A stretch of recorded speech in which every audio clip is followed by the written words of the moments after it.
Welcome back, everyone, to Lesser Known Operators. My guest today is Chris Schott, a former Green Beret 18 Echo, who is now a wildland firefighter.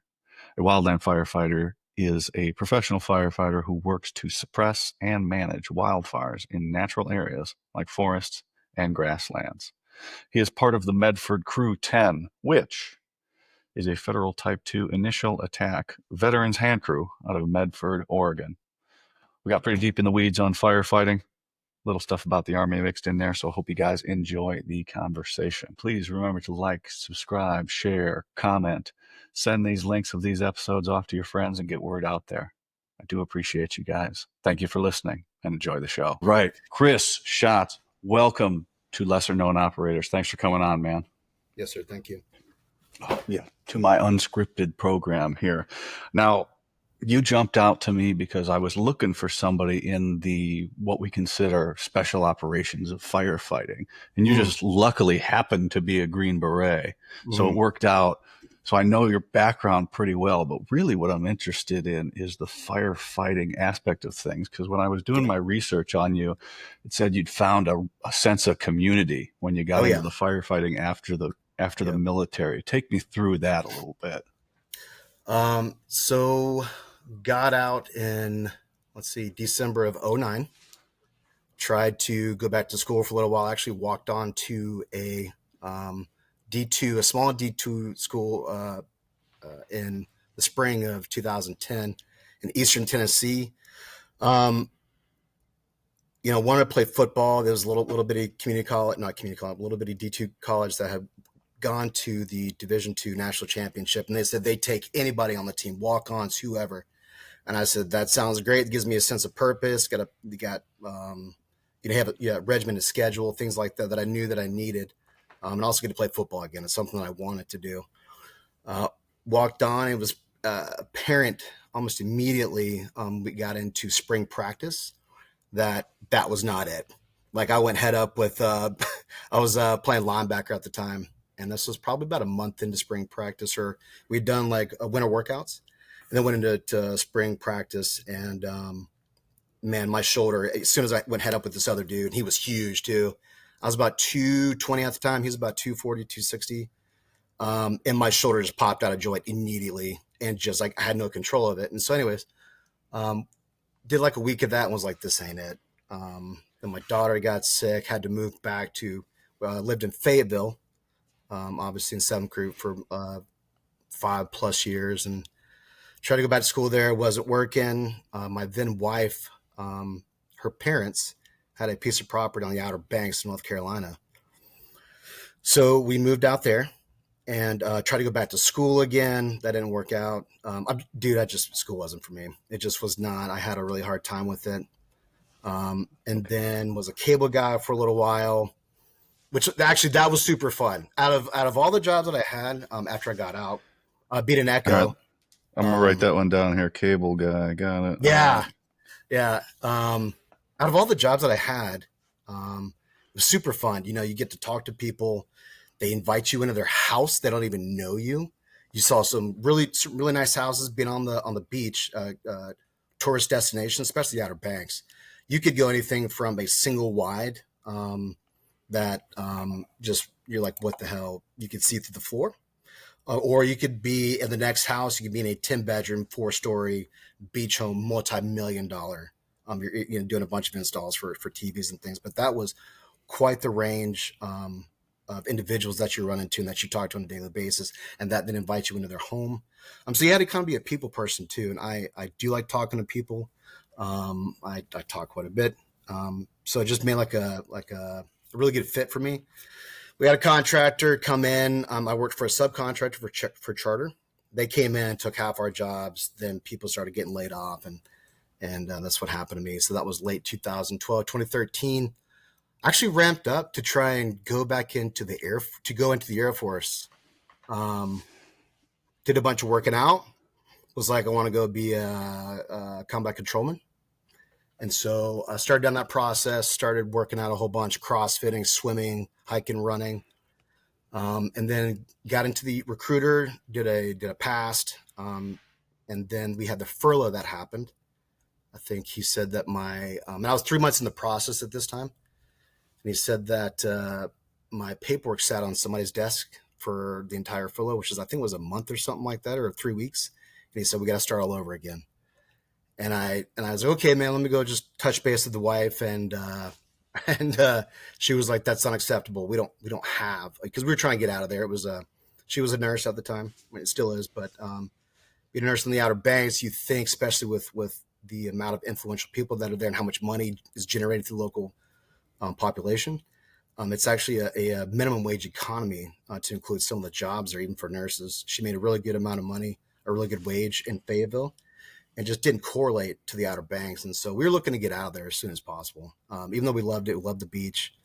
It was just hard living for us. And so she said, hey, that's not good. We need to figure out something else. Tried to get on Raleigh structure, um, passed all the things. What I didn't pass, though, was my background check for my driving. And preface that with actually from Columbus, Georgia. I'm a military brat. And so my family being in Columbus, I used to drive back and forth between Fayetteville and Columbus quite a bit. And you can only imagine the amount of tickets that a young 20-year-old Chris Schott received on those expeditions. So they said, your driving background's so bad, dude, you can't even get a waiver for a CDL, which you have to drive these engines. And I said, okay, well, that ended that. So now we're rolling into late 2013 November timeframe. I started doing research about wildland firefighting. Found out that there's a veteran crew. Actually, there was quite a few at the time. In 2012, the Bureau of Land Management started setting up Type 2A developmental crews for vets. One of them is in, man, I'm going to mess this up. So Vegas Valley, Folsom. So those are out of California. Lakeview out of Southern Oregon. Medford, Spokane. So Medford, Oregon, Spokane up in Washington. And I think that was, man, I'm probably missing a couple out of there, but there's like 5 crews that started. And so I hear about this crew. So it's vets. What they do is they pull in vets off the street, and they take them in. Literally off the street, or like, yeah. You don't or just have to like have talking unemployed or homeless. What do you mean, no. homeless? Or Well, I unemployed? mean, that's kind of a thing these days, are guys living out in their cars while they're fighting fires in the summers. But no, like, you don't have to have any prior experience in order for you to come and join the crew. And so put in an application through USA Jobs. I applied to a bunch of different places. And then I heard back, not from them initially, through a guy in Colorado at a Grand Junction.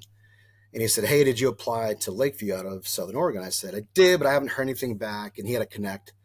And so he reached out to the dude there. They reached out to me and said, hey, did you put an app? I put an app. And so then that started the paperwork and all the correspondence back and forth.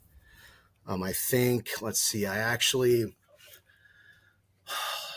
February is when I actually accepted the job. So November, December, January, February. And then I showed up mid to late April of 2014. And then there was some paperwork discrepancy. I ended up starting the first week of May of 2014. And then from then I was what's called a term, meaning you're going to hear talk about seasonals, which works about 6 months of the year for the federal government. Then you have terms, which they can run you essentially like a seasonal. They can run you as long as they want to. Then once the funding runs out, then they just cut you, and then they can bring you back on. But it's for short duration. You have to kind of like what's the word? Keep re-upping your contract, if you will. Then you have PSCs, permanent seasonal employees. You can have 13 and 13, 18 and 8s, meaning you work 13 pay periods on, 13 pay periods off, which is 26 pay periods in the year, or 18 and 8. And then there's PFT, permanent full time, meaning you work 26 and L, you work year round, kind of a thing. So if I start saying all these different things and if you need clarification, just let me know, man. But anyways, Yeah, we're in a whole new set of acronyms here. I'm excited to learn okay. some more useless knowledge. Dude, Like I'm my sure. viewers, my viewers are well aware that I'm terrible at explaining things. So Yeah. go for it, man. and so I got picked up as a term initially because they said, you want to be a seasonal? I said, what the fuck is a seasonal? They're like, oh, you work a little bit and then you get laid off. And I was like, why would I want to do? Yeah, no, I want to work, man. I got a family. I got a wife and a kid, like we moved all the way across the entire country from the Outer Banks, North Carolina to South Central Oregon. And so I said, no, I want to work all year long as much as I can. And so right out the gate, you have to go to do what's called a guard school. You have to take a couple of classes. So 130, 190. Then then you actually do a pack test, which is all that is 45 pounds in 45 minutes over 3 miles, and that's over flat terrain. And that's just to get you in the door, but that's a minimum kind of a thing.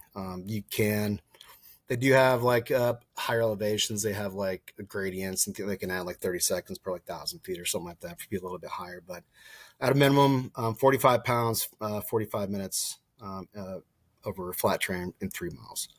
So, Mm, so we did that okay. first day, and then second day PT test. Third day, you hit the hill, which is the hog. And I thought, like in my head, I remember carrying like 130, 140 pound rucks around. You know what I mean? And then they're like, hey, we're gonna go do the hog, and I'm like, okay, right on, man. And you have mandatory items that you have in your pack, but depending on what you carry, between 35, 45, 50 pounds, and then some people have saws, dolmars. It just depends on what you carry in your pack. Some people carry a lot of stuff. I try not to carry that much these days, but it still equates to about 45 pounds. You hit the hill, man, and you're like, it's eye opening because you're looking at all these dudes, and I thought I was fairly fit, and then you just start moving, and you're going up the hill, and you can't breathe, and you're like, oh dear Lord, What I kind of thought I was elevation are hard. we talking about here? So out of Klamath is, I think, starts at 42 or 42 to 46, and then at the top of the hog, I think is so it's 1,600 feet. So I think it's almost like 58, 6,000 feet or something like that. Okay. Um, and these dudes are moving. They're moving, and and you find out pretty quick that, like, man, you're that's cool that you can hike around with 130 pounds in your back, but we're moving at a pace, and we better get there, and we got to get there now. And so you hit the hog, go up to go to the first road, walk over about a mile. So the bottom half of the hill, walk up, and then the second part's the equalizer, and that one was the one I was like, what the hell have I got myself into? You know, but we And get to the what day is top. this now? What day This is is this day now? three. This is day three.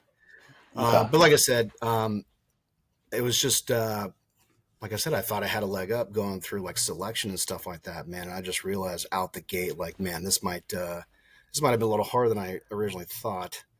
And you've And already then, told, and everybody already knows you're a Green Beret, also, right? They're like, no, this fucking I guy. no. Well, Okay, good. no, dude. There's a thing with that, man. Like, from my perspective, interacting with dudes, man, they start asking a bunch of questions and did you do this and do that? Did you jump out of planes and all that stuff? And I don't mind answering those questions, but I also would like to just integrate as a normal dude before I go into talking about that stuff. And I just want to assimilate. Like, I didn't want there to be any more attention on me than anybody else, man, because I just wanted to be one of the dudes.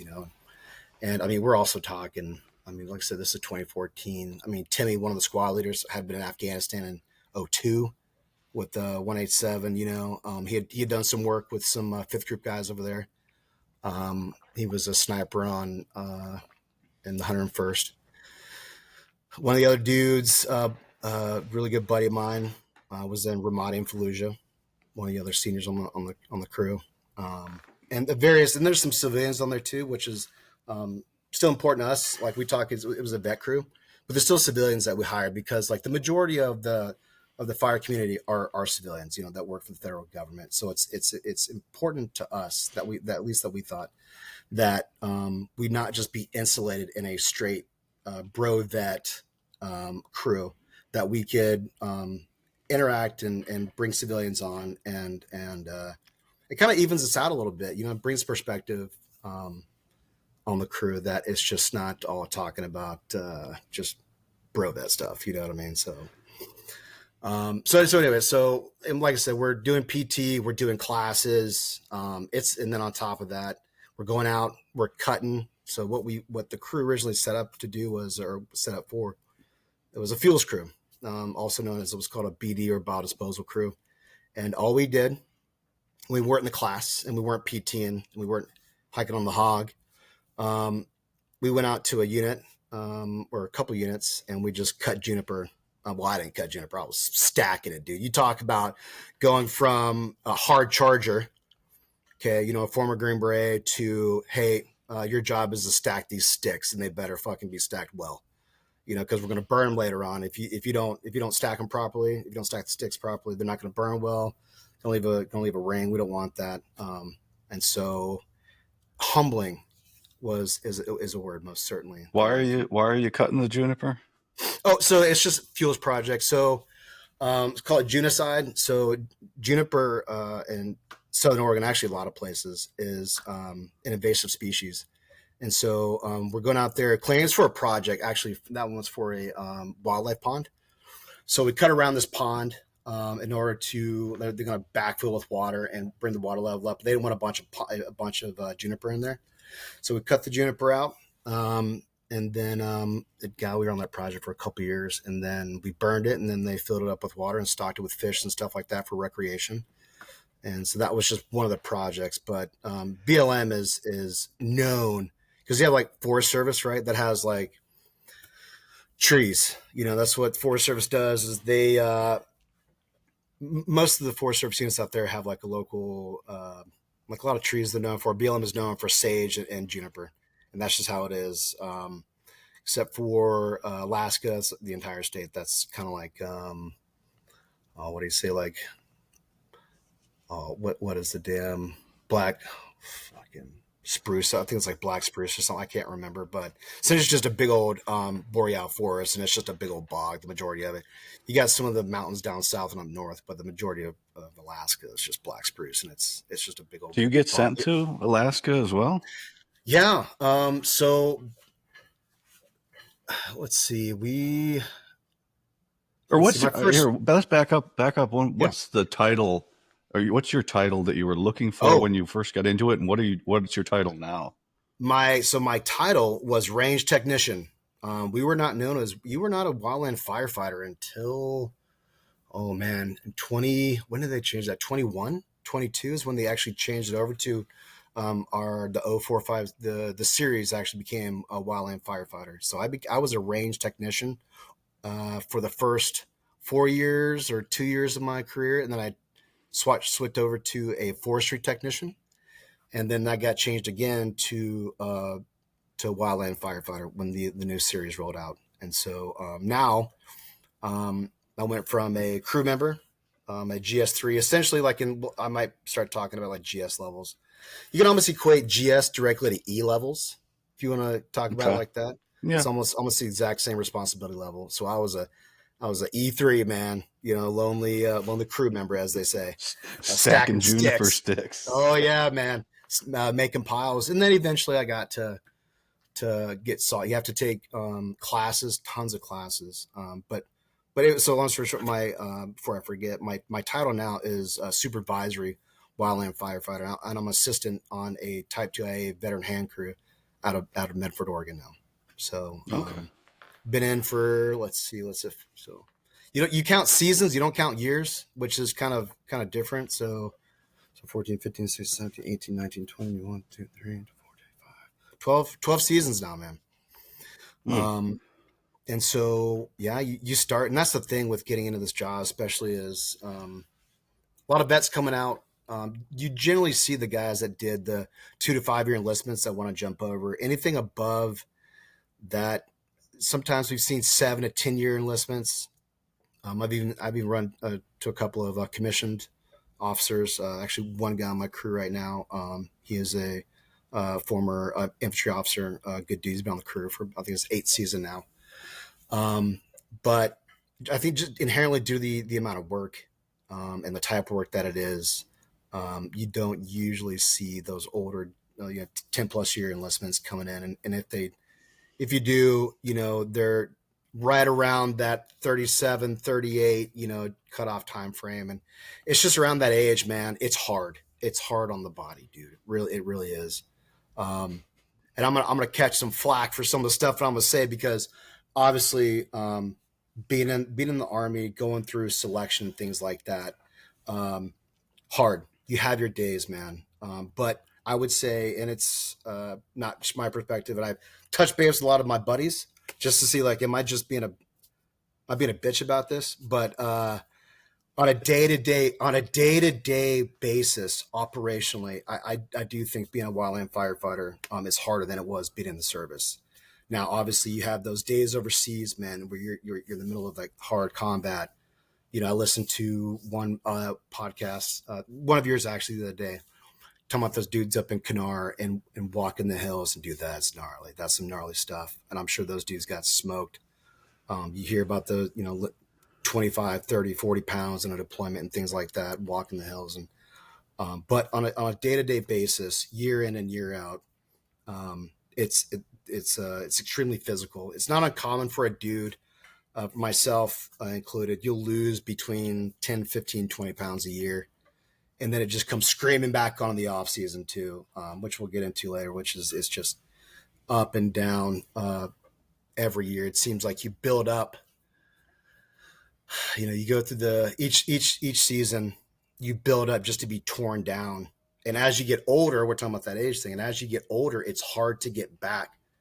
You know what I mean? It seems like you build back up and then another season happens and you can't get back to that same level as you were younger. It takes a lot more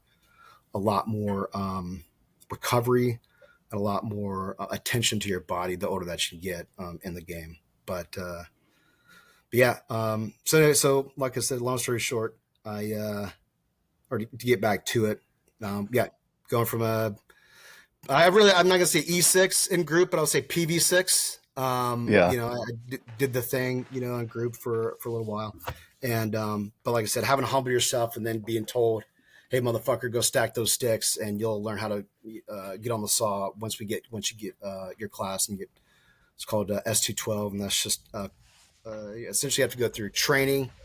Then you have what's called a position task book, and like I said, we'll get into it, but there's so many qualifications on the wildland firefighting side, man. We talked about that 130, 190, just to get your foot in the door. That should become an FFT2. Then 212 to get your saw card, and then after you get your saw card, and even you have to go through like different cutting iterations, right? So you have to cut. You can do it on prescribed fire, wildfire, or projects and things like that, but you have to be evaluated through what's called bucking, essentially just something's on the ground like you fell a tree. You got to buck it up.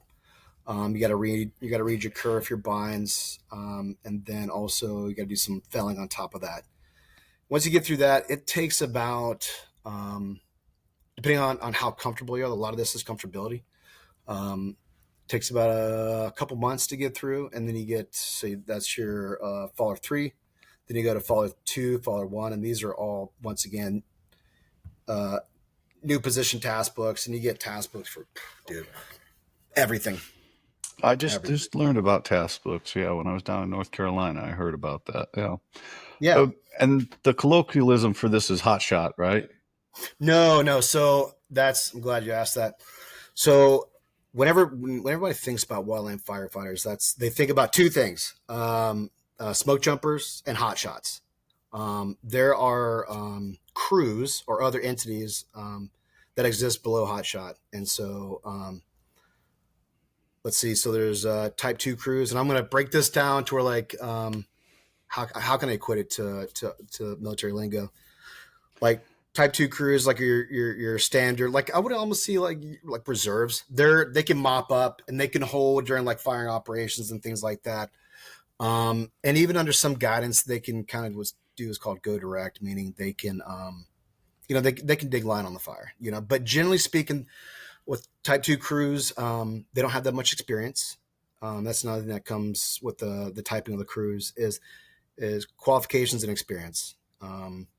They do a lot of prepping though. Man, do those dudes prep? They do a lot of prep, especially on big fires.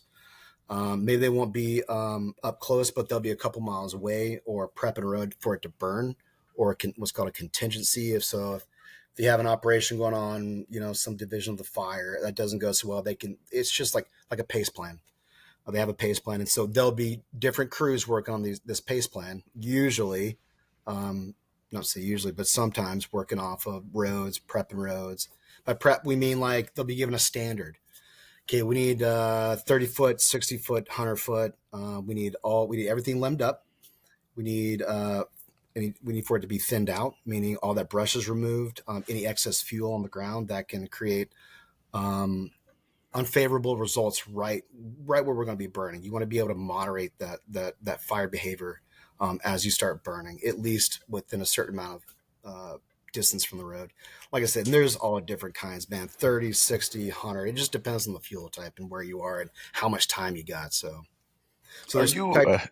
you're now these are out in front of the fire trying to contain it, or what, what are we looking what So like what's a scenario that you're talking about here?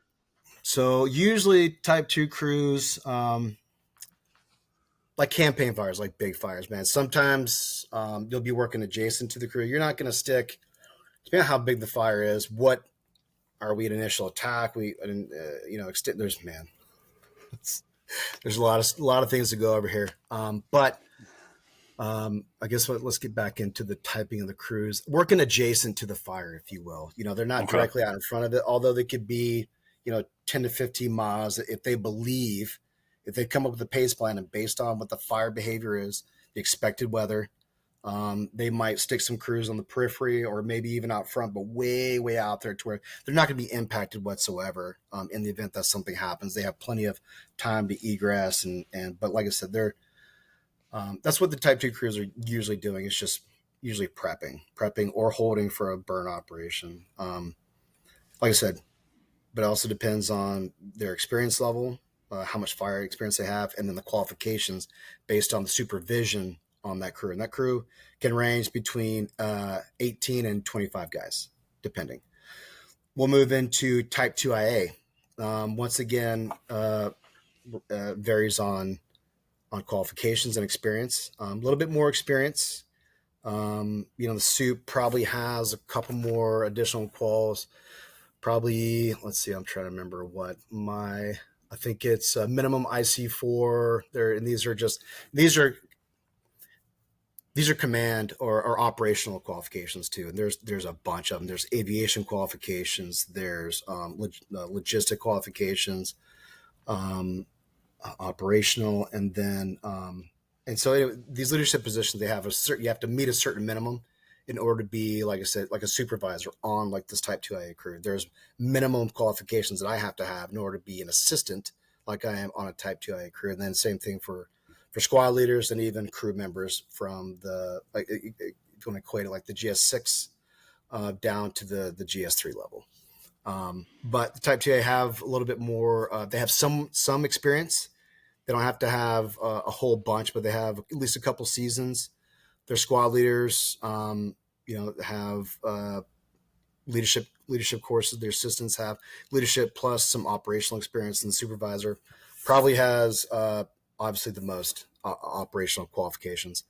And so these things can range, and usually, from my perspective, I think 15 to 20 years to get into that you want to have at that supervisor level. For me, I think back in the day, it used to be your squaddies had between 10 and 15 years just to get to squad leader positions, and your assistants have 15 to 20. You know what I mean? Depending on where they are, like in the United States, and plus we're even with that though, the times are changing. We're losing a lot of leadership due to other opportunities, lack of pay. And honestly, the workforce just aging out as well. And then we get into hotshot crews. Hotshot crews, once again, they have that high level, high tempo. They're able to take on those super hard assignments Those dudes, high level qualifications, either return rate from the crew members and their overhead, or they just rehire a bunch of dudes that have experience from all over, and then they come together as a crew somewhere around between March and April. They stay together. They do what's called critical 80. The Type 2A crews do this too. Some of them, critical 80s, where they stay together as a crew at a minimum. They get through all of their courses, their S130, or their RT130, which is just like you have to go through refresher training, if it's what it is, refresher training. And then after you get through refresher training, they'll go through a bunch of classes online, some of them, and then out to the field, and they'll start digging. It's where they identify their cutters, their diggers, their swampers, and the capabilities and limitations of their crew members, really. And then you also identify your medical personnel as well, your EMTs, what's your necessity out on the crew. Hopefully by then, either you have or will have gone through your medical protocols. You do a lot of medical training. It's called IWI, or incident within an incident, or just identifying who does what in those different scenarios. You go through a little bit of leadership training. Sometimes some crews will, like overnight, it kind of go through like what does a fire camp look like for us? What does spiking out look like for us? And it's really, this is 100% on the individual crew. There is no like standard. I mean, there is, but there's minimums that you need to meet as far as like your RTs and your critical 80 and some of your policy stuff that you have to go through like online. But after that, like your field week and stuff like that, it's literally up to the leadership as to how they want that to look. Maybe they do it one way one year and then different another, because okay, well, this didn't work this day. Let's take this and then add this, kind of a thing. And I know one shot crew I was on, 2 years ago now. It was essentially like a long distance event is what it was. They'd hike up into the hills, do a little bit of cutting, get some supplies moved in with them, or they bring the trucks up there, spike out overnight. And essentially what that also do is those newer crew members, it gets them familiar with their gear, because maybe they had one type of tent one season, because you're issued this stuff too. Like you're not bringing your own Is stuff. there a fire going on at this time? No, now, this is just Okay, training, man. okay, so we're just training. We're We're not. still just So, still just talking about training. okay. Yeah, sorry, I just jumped on into that. And like I said, it's really all over the place, because, like I said, you hit those minimum training standards, and then it's whatever you want to do, man, kind of a thing. Um, like I said, that same crew that did that endurance event, cutting, hiking, spiking out, staying overnight, and then they just um, walked. I think they walked back out that next day. I think it was like a 10-mile hike or something like that back out. And like I said, what it does is it just shows where everybody is kind of physically, mentally, and then gets everybody familiar with how the crew operates also. Where you are, essentially where you are, like in that line, in that organization, you know what I mean? And like what it kind of looks like before you head out to a fire, A couple of those other things to assist in that training is preseason. A lot of prescribed fires going on. You're talking about that March, April, May timeframe. You get out there and you start burning, whether that be local or you get ordered up and you go out of state. And there's so many different fuel types across the United States, man. Like one way you might burn one way in the Southeast, and that's completely different than you would in the Northwest. And so you get to see and experience, like I said, day-to-day operations, what it might look like prior to getting out on the fire itself. And that'll usually go from March or April. I mean, right now we've got guys being ordered up to the Southeast, hotshot crews from California, and then I think from the Northwest went down there. It's ripping across some place in the Southeast right now. But anyways, yeah. So there's Type 2 crews, Type 2A crews, hotshot crews, and there's also wildland fire use modules. I don't know a damn thing about those guys, except Okay. that essentially those guys, what they do is they kind of monitor fires. Maybe it's in the wilderness, and they're just kind of letting it do its thing. They're taking weather observations. They're going out there looking for maybe potential areas that they're going to suppress or not. They're taking fuel samples. They're looking at all the variables about maybe why is that fire burned the way that it is during this time. Essentially, just trying to learn as much about that fire or give as much information. They're kind of like a recon element, if you will. They have the potential to do that, but they can also come to a large campaign fire. They also hold a lot of qualifications. They can integrate into the campaign fire and kind of spread out and help where needed, kind of a thing. So those guys, there's one just right up the street here. Um, we interact with every now and then, but not a whole bunch. But from my perspective, they have a lot of qualifications and kind of do their own thing. And then you have smoke jumpers. Uh, and then after I would equate to we'll call hot shots like range battalion of the wildland fire community. Okay, does that make sense? Yeah. Oh yeah. Highly motivated, highly qualified. They try to roll in. This year we've been capped at 20 to 25. We were looking at a pilot program of 30 at one time, but that got nixed. But highly motivated, highly trained, highly qualified individuals that go up to or down into really shitty areas of the fire and try to come up with a plan and just help out the fire wherever they can, and that looks like so many different things, whether you're going direct, whether you're burning, whether you're trying to find the next viable spot to bring that fire down to, or just trying to help out the command. That's what they do. They show up, they get put on a division of the fire.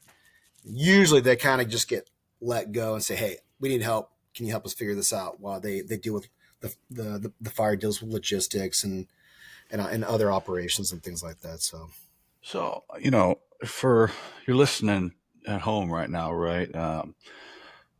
You know, I guess you're traditional on TV, right? You see a house on fire and the Yeah. firefighters come and they put Mm-hmm. that house out. It's not really leaving. That's a stationary thing. You guys are Yep. dealing with a moving organism, Oh right? yeah. And there's Oh different yeah. ways to deal with it. What does Yes. all that look like? Because you just said, we're trying to steer it towards these woods or we're steering it Yep. around neighborhoods and stuff like Yep. that. Or yeah. What do you mean there? So there's different tactics that you can employ to essentially get around a fire. You can go direct, indirect. You can do direct, indirect, and then there's God damn it. Essentially, like going straight up and like, doing a head attack on the fire. That's something that we don't really deal with or really anchor, flank, and pinch. That is what we do. We start from essentially a good spot to where we can grab the fire at. Okay, whether that's in the woods, off of a road, something that is going to give us the highest probability of success in order to corral this fire. That also looks like aviation could get involved. There's a lot of that. A lot of aviation gets involved to cool off the edge of the fire. Sometimes, depending on how many resources or lack thereof, sometimes you're just making notifications out, to the local law enforcement and just saying, hey, there's not enough resources on here. It's heading this direction. And you kind of just give an intel up to dispatch and law enforcement officers, whether that be federal and or local, to let people know where this thing is heading. Also, um, going direct essentially is what it sounds like is you're not working. Fire's hot, man, especially in the woods, right? So you're Oh, no trying shit, huh? to, yeah, right, yeah. But it's not like what people think. Like I said, you try to get whether that you show up with an engine, you put a hose light in, you try to get it cooled down to where you can just get close to it. So you can start digging line. Usually, you try to start on the cold side and just making your way up, um, tying into something, getting a good anchor, and then just making your way around the fire. Like I said, whether that be in the middle of the woods, in the wilderness, picking out natural features um, that help out in corralling that fire, like a rocks cree or a big open field or meadow or something like that. I guess what I'm trying to say is fire is a very dynamic environment, and there's so many different factors about what you're going to do in different fuel types. But essentially, what I grew up doing was going direct, and like I said, you get some air on it, get some aviation, get some water retardant, you get in there. You get your assistants and your squatties to go on, or assistants or your squatties or all the above. You scout the fire out too, man. You're just not going there headlong and saying, okay, this is what we're doing. Bring everybody up here and get going. You're gathering intel. After you gather that intel, you're going to formulate a plan. After you formulate that plan, you're going to implement that plan. If that plan doesn't work out, or you're beating your head against the wall, or something's not working, you're gonna pause. You're going to gather more intel. You're going to formulate another plan. You know what I mean? And so this is a constant, rotating, revolving evaluation about what you're doing, and make sure that what you're doing, it's a time versus effort kind of a thing. You know what I mean? And so whether that be, like I said, scout it out. Okay, we're going to start here and just start making our way around the fire. You know what I mean? Whether you stay in crew organization, or you do split crew operations. Hey, you guys go this way, you guys go that way, and we'll meet around the middle somewhere. You know what I mean?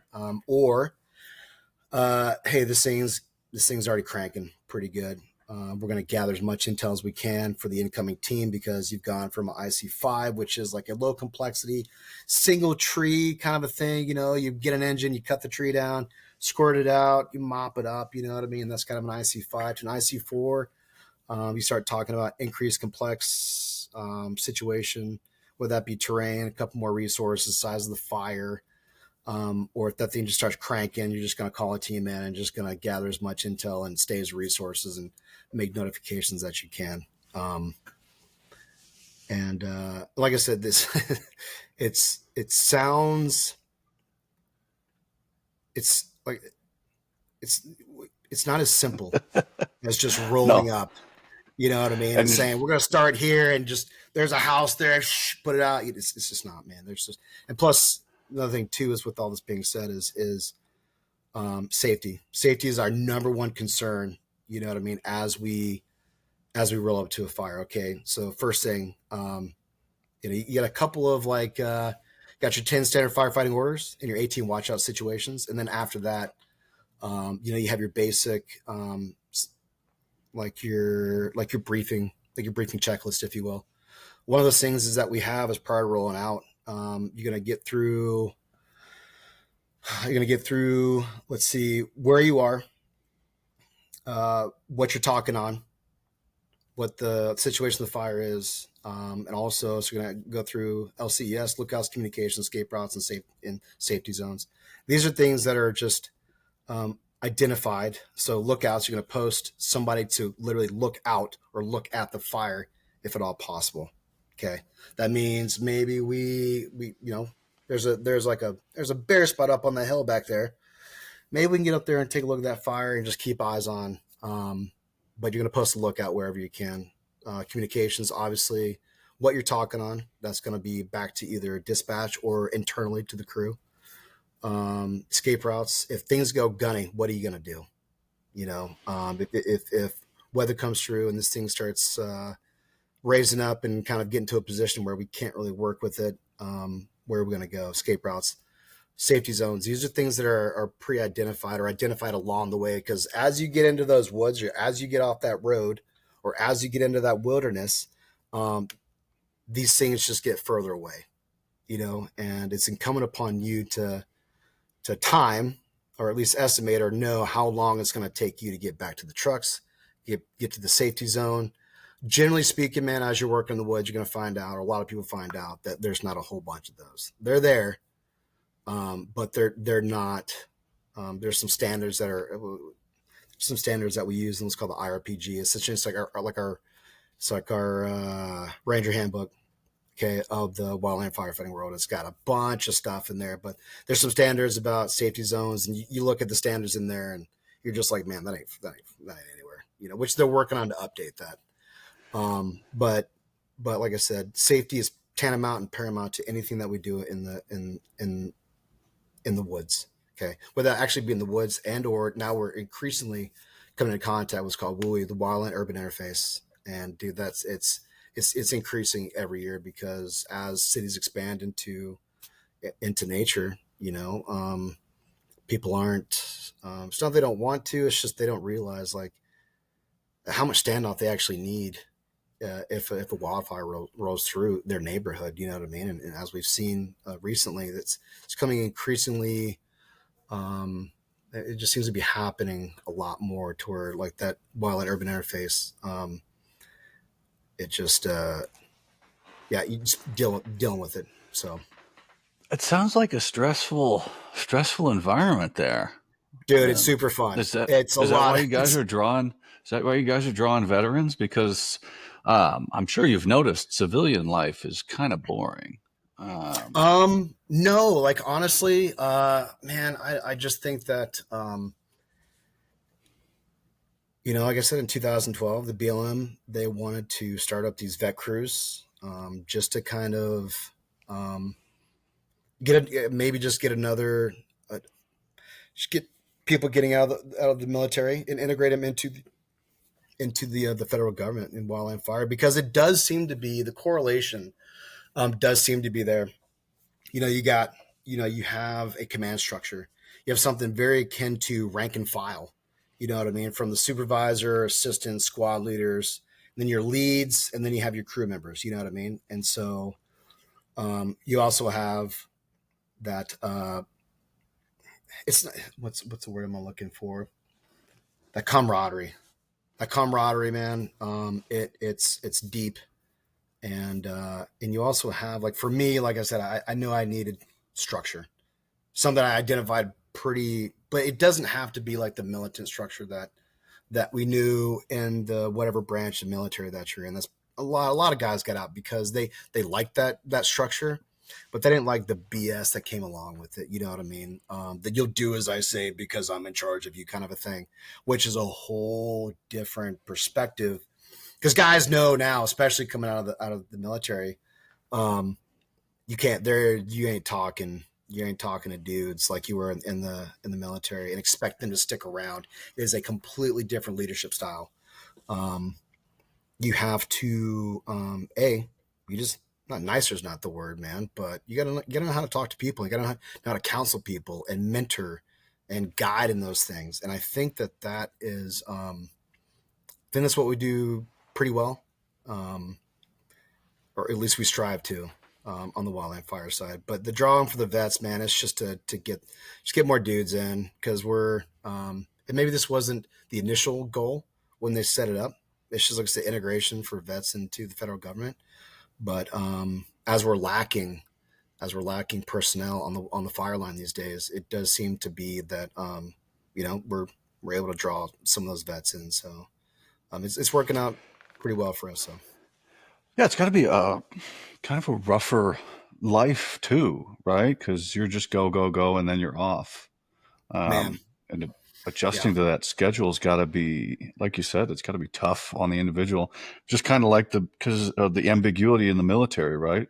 yeah. You could be work, work, work, and then, well, and then now you're sitting around for a couple weeks or months at a time and things like that. Yeah, it's a lot of hurry up and wait, man. A lot. And so that's another thing too is like I said, I'm gonna catch a lot of shit. But I do stand by that. From my 155 listeners, um, Uh they listen, man, it's gonna grow. Listen, we're gonna speak it into Oh, existence. oh, This could hey, be man. huge. 80 days ago, I had 0 There listeners. you I was go. the Look only at one. So, that. Yeah. yeah, if you add up all my Um followers and subscribers, I'm in the 150-ish range now. So you're I'm you're very happy. listen, we're gonna grow this thing. It's gonna be great. All Yeah. right. I got the faith. All right. But along with day to day operationally, that this job will crush you. You go out. It used to be when I first started, it was you were on for 2 weeks, then you were off for 2 days. Okay, so that's on a fire. Now, when you're not on a fire, you're back at home. You're PTing, you're training, you're cutting. You know what I mean, or you're doing a class or something like that. Um, there's some But cool what's stuff your that can be. area? How big is your area of responsibility? How far straight Oh line from man, your house can you travel? oh man, from when I was in Klamath, when I was in the Lakeview district, I went to North Carolina. Let's see how many states have I been to. Um, let's see, North Carolina, Tennessee, Alabama, Georgia, Texas, Kentucky, Alaska, Washington, Nevada, Idaho, Montana, Wyoming, Arizona, New Mexico, Oklahoma, Arkansas, and Anywhere there's that's trees, about. then. What's that? Anywhere there's trees, then.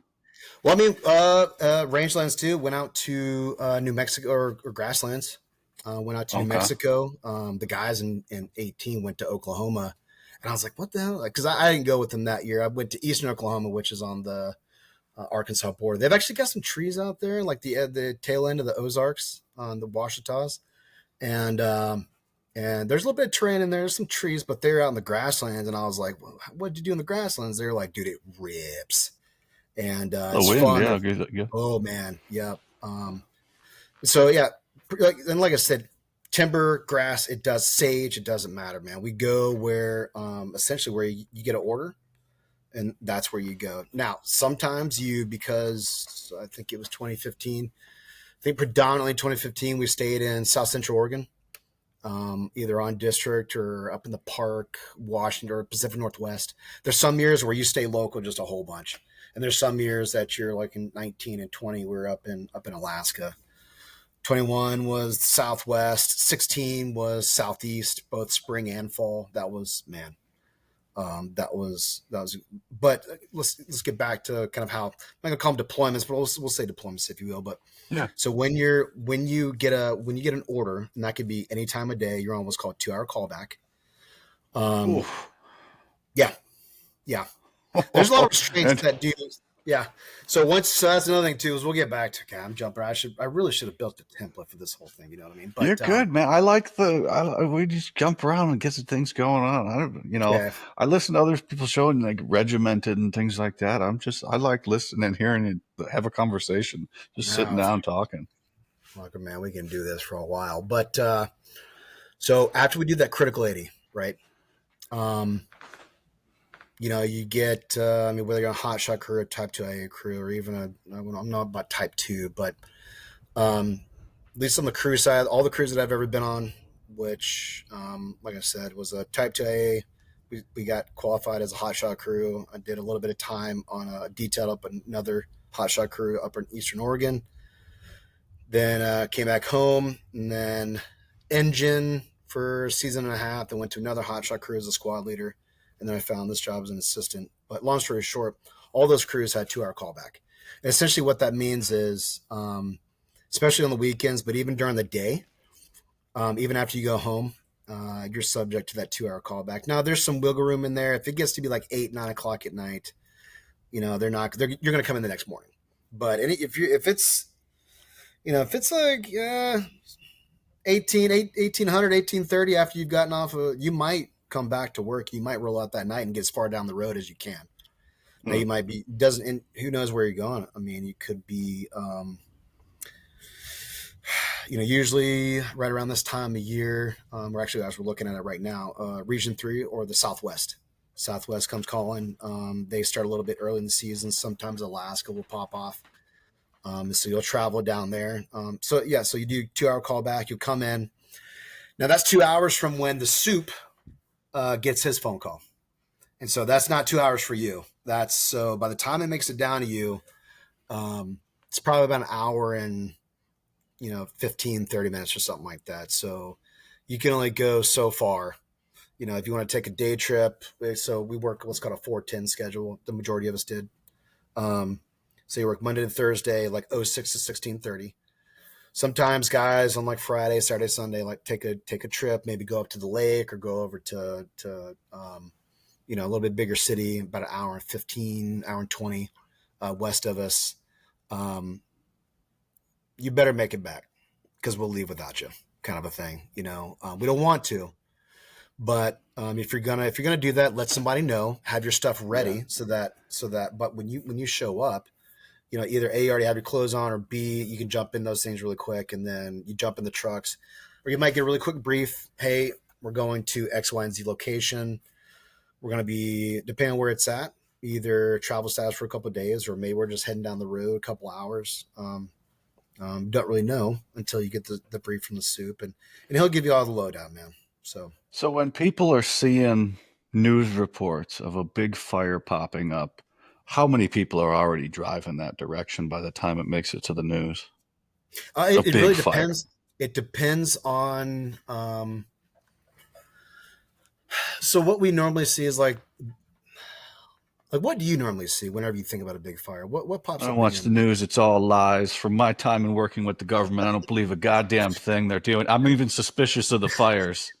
I had to go down to I had to go down to North Carolina to see for myself for the horrible devastation down there. What Uh, when did you go down there? What'd you go down there for?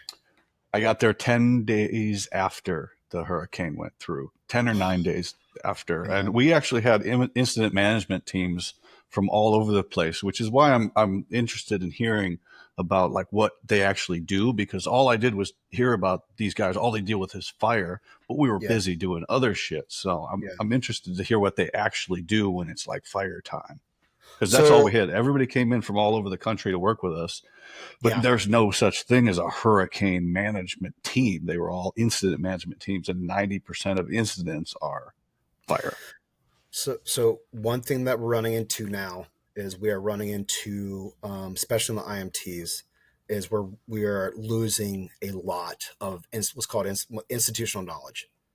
A lot of guys were like we said that leadership or that even that those support and logistics that have been there in years prior, they're either aging out or they're going and doing having venturing into other opportunities. So with that being said, like we're running into the loss of knowing how to um, get supplies in a timely manner, how to order supplies, how to just manage the quote unquote incident, whatever. That's an all hazard as you're running into what we call all hazard incident, or even a wildfire. And it's just because we're losing that lack. We don't have that knowledge and that breadth of knowledge that we used to. And so when we roll up into a fire, okay, we're going to check into ICP Incident Command Post, and then after that, you're going to get your assignment. Generally, for us, that's going to be a division or a task force leader that we're going to be working to or working for. But in that incident command team, depending on what level that it is, it used to be like one to five, 1 to 3. You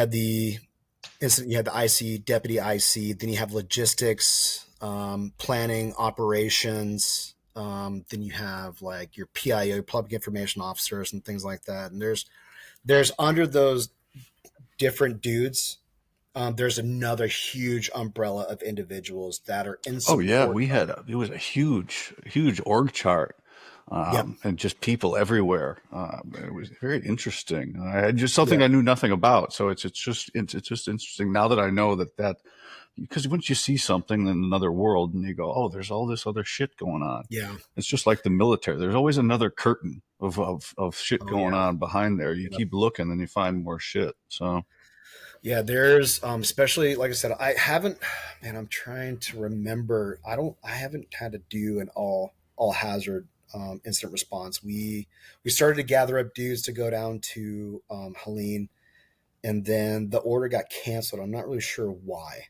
But we we were were saturated. I mean, okay, you gotcha. could only fit so much shit into that area.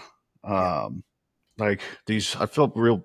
I didn't feel bad for them, but I did. They were kind of disappointed. Like the Mississippi wildlife guys that showed up, yeah, they were police officers, and yep. these dudes were fit, like ready to go, do their Oh yeah, job, go out and rescue people, and they were just a couple days late. Like yeah, everything was there was just so much shit going on in the yeah, zone that they didn't have a place for them.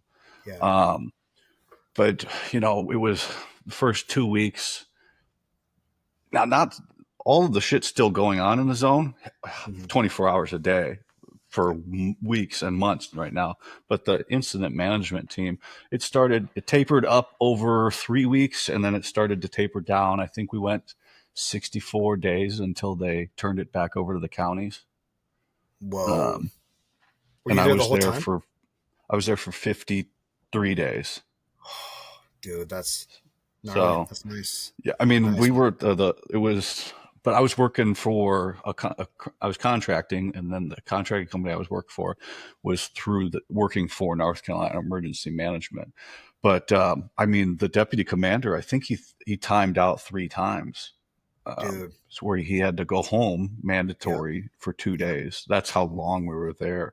It was cool, but yeah, 12 on, 12 off, just making sure that they had we were running the facilities while they were taking care of the thing. But Okay. the facility, we were at a community college, Catawba Valley Community College, and it Yep. just was vacant, just happened to be vacant. So North Hmm. Carolina, they took it over, and at one point we had like 1,000 people at this building, either sleeping there, Yeah. National Guard, because all the roads and were all washed out. So everybody was coming to where we were staging, and Yeah. then going into the zone. It was cool. Yeah. And then people would, but whatever you saw on the news, it was way fucking worse. In like when you Really. get out there, it was so bad. Anywhere there was a drainage ditch, Yeah. it was the water went up like 30 feet. I mean, just massed wherever water could go. It was devastating, especially at the lower levels. It was fucking bad. Well, now the issue that they're running into is all that blowdown. All that blowdown is now, and I think I read something about a fuels advisory. I think they're having lower RHs and lower. Um, they're let's see, they have higher fuel loading and lower RH than what they had in 2016, which I went both in the spring and the fall in 16, and it was fall 16 was I did a 14-day assignment from mid October to early December. So I did a 2 week roll.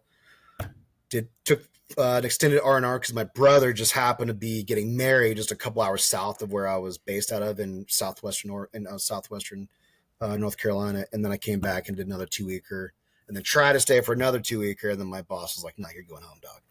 Like you gotta time me out," because I think by then I turned into an angry bastard.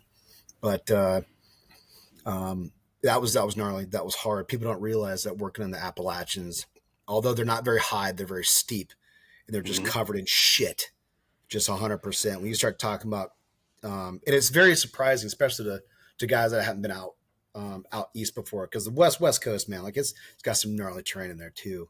But working the Appalachians, it's just steep and deep, and it's very deceiving, especially for wildland guys. Yeah, and I mean, this is a deep, deep history lesson. The Appalachians used to be much, much, much, much taller than the Rocky Mountains Oh a yeah, long time ago. yeah, But we had a picture, and if it's in my phone, I'll send it to you. There's this south-facing mountain on the north side of like the affected area, yeah. um, and all of the trees are blown over. Just They're all dead. The whole blew yeah. the whole mountainside down. So they're still there, drying out, and now we're Yeah, what, March now. So it's that was the it's gonna big talk. go. Yeah, it's gonna Yeah. go March, April, May, probably into early May, maybe all the way through May. We'll see. We'll see what the green up looks like for those guys. But yeah, we actually got we got a an errant dispatch or an errant. What do you call, like, we were available, our crew was available in dispatch, showing nationally available, and we got an order actually the other day, and we don't know how that, it was just a mess up in the system, which we didn't, but we got an order to go to Georgia, and we're like, God, like I wish we'd had the entire crew on, like we'd go, but we only had, there's only 6 of us, you know what I mean, and we're Are you guys anticipating having some problems in that region coming up? uh in the southeast, or in southern Southeast. Oregon. Yeah, like I said, that fuels advisory came out a couple weeks ago, and it's pretty dry down there, so Hmm. we were looking at, we have a potential assignment up in Washington, but we're also looking at the southeast, and we have guys on leave right now. Um, one guy on leave, another guy in a he's going essentially going to like a school, and then a couple of birthdays and like last minute, because this is where like you're trying to get like your last bit of family stuff together, because after this you're gonna roll out the door. You know that March April time frame. You're trying to get as much family, and then once May hits, you go through, like I said, all that training we talked about, your critical AD, the RT. pack test, all that stuff, and then you're out the door, and you can be out the door from May until November, December, depending on how you want it. Usually September, but you could be, like I said, back in the southeast until December, and Hmm. it's a long year, so you're just trying to get the shoulder season finalized and together, and just trying to get as much family time as you can before the season really kicks off. So, So your guys' season's April 1st to October 1st, pretty much. man, it really depends this year. Like I said, depends on the crew, depends on availability. I would say we're looking. We can go out. You can also go out in what's called mods instead of an entire crew. You can go out in mods of like 4 to 6 dudes on an engine, or you just go out as what's called a suppression mod up to 10 dudes. We have the capabilities on the crew with qualifications and all those schools and those position task books we talked about. We could fill an engine and take it, go available. And the thing with going available is you can't say, oh, I only want to go to X, Y, and Z area. Like I only want to go to the Southwest, or I only want to go to the South. You make yourself available, and whoever comes calling, that's where you're going. So there's no, unless you have like an agreement with somebody, but you set yourself available national, and then you just go wherever you're told, essentially. So, and then we'll do that for a little while, and then this year we're looking for the crew to come on. I think early to mid June, and which we got cut short with. You We gonna got say hit by the funding? budget bug pretty hard. We got okayed to go to 12 this season, as opposed to we used to staff normally 20 to 23. So we got cut pretty hard this year, which we're you gotta start talking about 12 dudes. What are you gonna do? You know what I mean? How are you gonna implement yourself? You gotta adjust your tactics for the personnel that you have, to be the qualifications and Uh, manpower and horsepower that you have on the ground. what do you So what do you think of that? I think that because okay, so 23 to 12, what just call it? That's a 50% reduction, yeah, right? yep, And you know as well as I do that you're in a leadership position, and if I yes was sir. too, we would do everything that we could to still succeed. But Oh if you yeah, yeah. succeeded with Mhm. 50% strength, you failed because now you've shown, but you probably killed everybody, right? You killed everybody doing that. Now you've shown you can succeed no matter what, and they'll fucking cut you again. Do you Yeah. have to be cognizant of going, we can't fucking do this? Oh yeah, yeah. Okay. You have to know your limitations and capabilities at that level, about what exactly you just don't have. You have to, okay, what other resources do I have on the fire? Can I call in another crew or another engine? Can I finagle and move some pieces of the puzzle around a little bit to make us more successful? Um, do we just need to wait? Can we get, like I said, once again, I talk about that intel piece quite a bit, because at 12, you're able to do some work, man. You can get the crew moving, get a piece in, get an anchor in, get something, get some intel, and that way the additional resources that come in, you start just kind of, okay, I'm going to go here, I'm going to take a look at this, okay, and then you come up with that plan. You gather that intel, then you come up with that plan. Now, if that plan is going to be successful or not, who knows? But you try to do, even with the limited amount of numbers that you have, we're going to try and still be successful. We're still going to do what we can do in order to be. Because like, man, it's easy to say, like, oh, we only have 12. Like, what the fuck are we going to do this year, man? But like that, um, Yeah, but you you know, said safety. Safety is the paramount oh yeah, thing, right? Now we're yeah, civilians. That's more in the thing. Like we want to keep everybody safe and get everybody home. yeah, Whereas back in the military, we were going to accomplish it even if we got people killed. We were still going to accomplish it. It's like a yeah, switch in the way because you want to be alive, right? And then you kind yeah, of yeah, um, yeah. didn't. But it's weird, right? So now you got to say up front, hey, I can't do this with the Yes, what you've yeah, and given me, that's and make that clear to the people directing the money or your what they're telling you to do, right? yeah. It's like I'm So not going to get everybody killed. no, and like I said, it's just there's backstops to everything that we do. You talk about it, so you come up with a plan, you talk about it among the overhead, then or even let's say a mission or an assignment comes down from a division or a task force leader or something like that. The first thing you do is as has anybody else turned down this assignment, because they have to notify. They have to tell you, yeah, somebody else has turned. And there's actually turn down procedures. Now, with that being said, if you're going to turn down an assignment, you need to come up with an alternate one, man. There's nothing worse than we're just not going to do this, and then that's it. You know what I mean? You want to come up with an alternate plan in order to be successful. Like, and that's the thing that really drives what we do is, number one, safety, and then two, values at risk, right? You don't want to incur any more risk than what is necessary to accomplish the mission. And so, like I said, that 10 and 18s, the standard firefighting orders and watch outs, there's so much stuff that's built into us being successful, under the umbrella of safety, but yet being able to still operate. And once again, this comes down to qualifications. How do we feel about it? Are the hairs in the back of your neck standing up? Like, what's the weather look? That's another thing we haven't talked about, is like how safety, it comes up on our safety, but weather, the predicted and forecasted weather that you're going to experience, like in the operation that you're about to take on. Like, is it going to be hampered by what you're doing? Is it going to make it worse? Is it going to help? Are you seeing favorable winds? Are you seeing unfavorable winds? Like, what are you going to be doing during that operation? And what are we going to do to mitigate those hazards? You know what I mean? Are we gonna wait and see what the weather does, or we're gonna go ahead and just try to get it in? We're gonna try and burn prior to these winds showing up.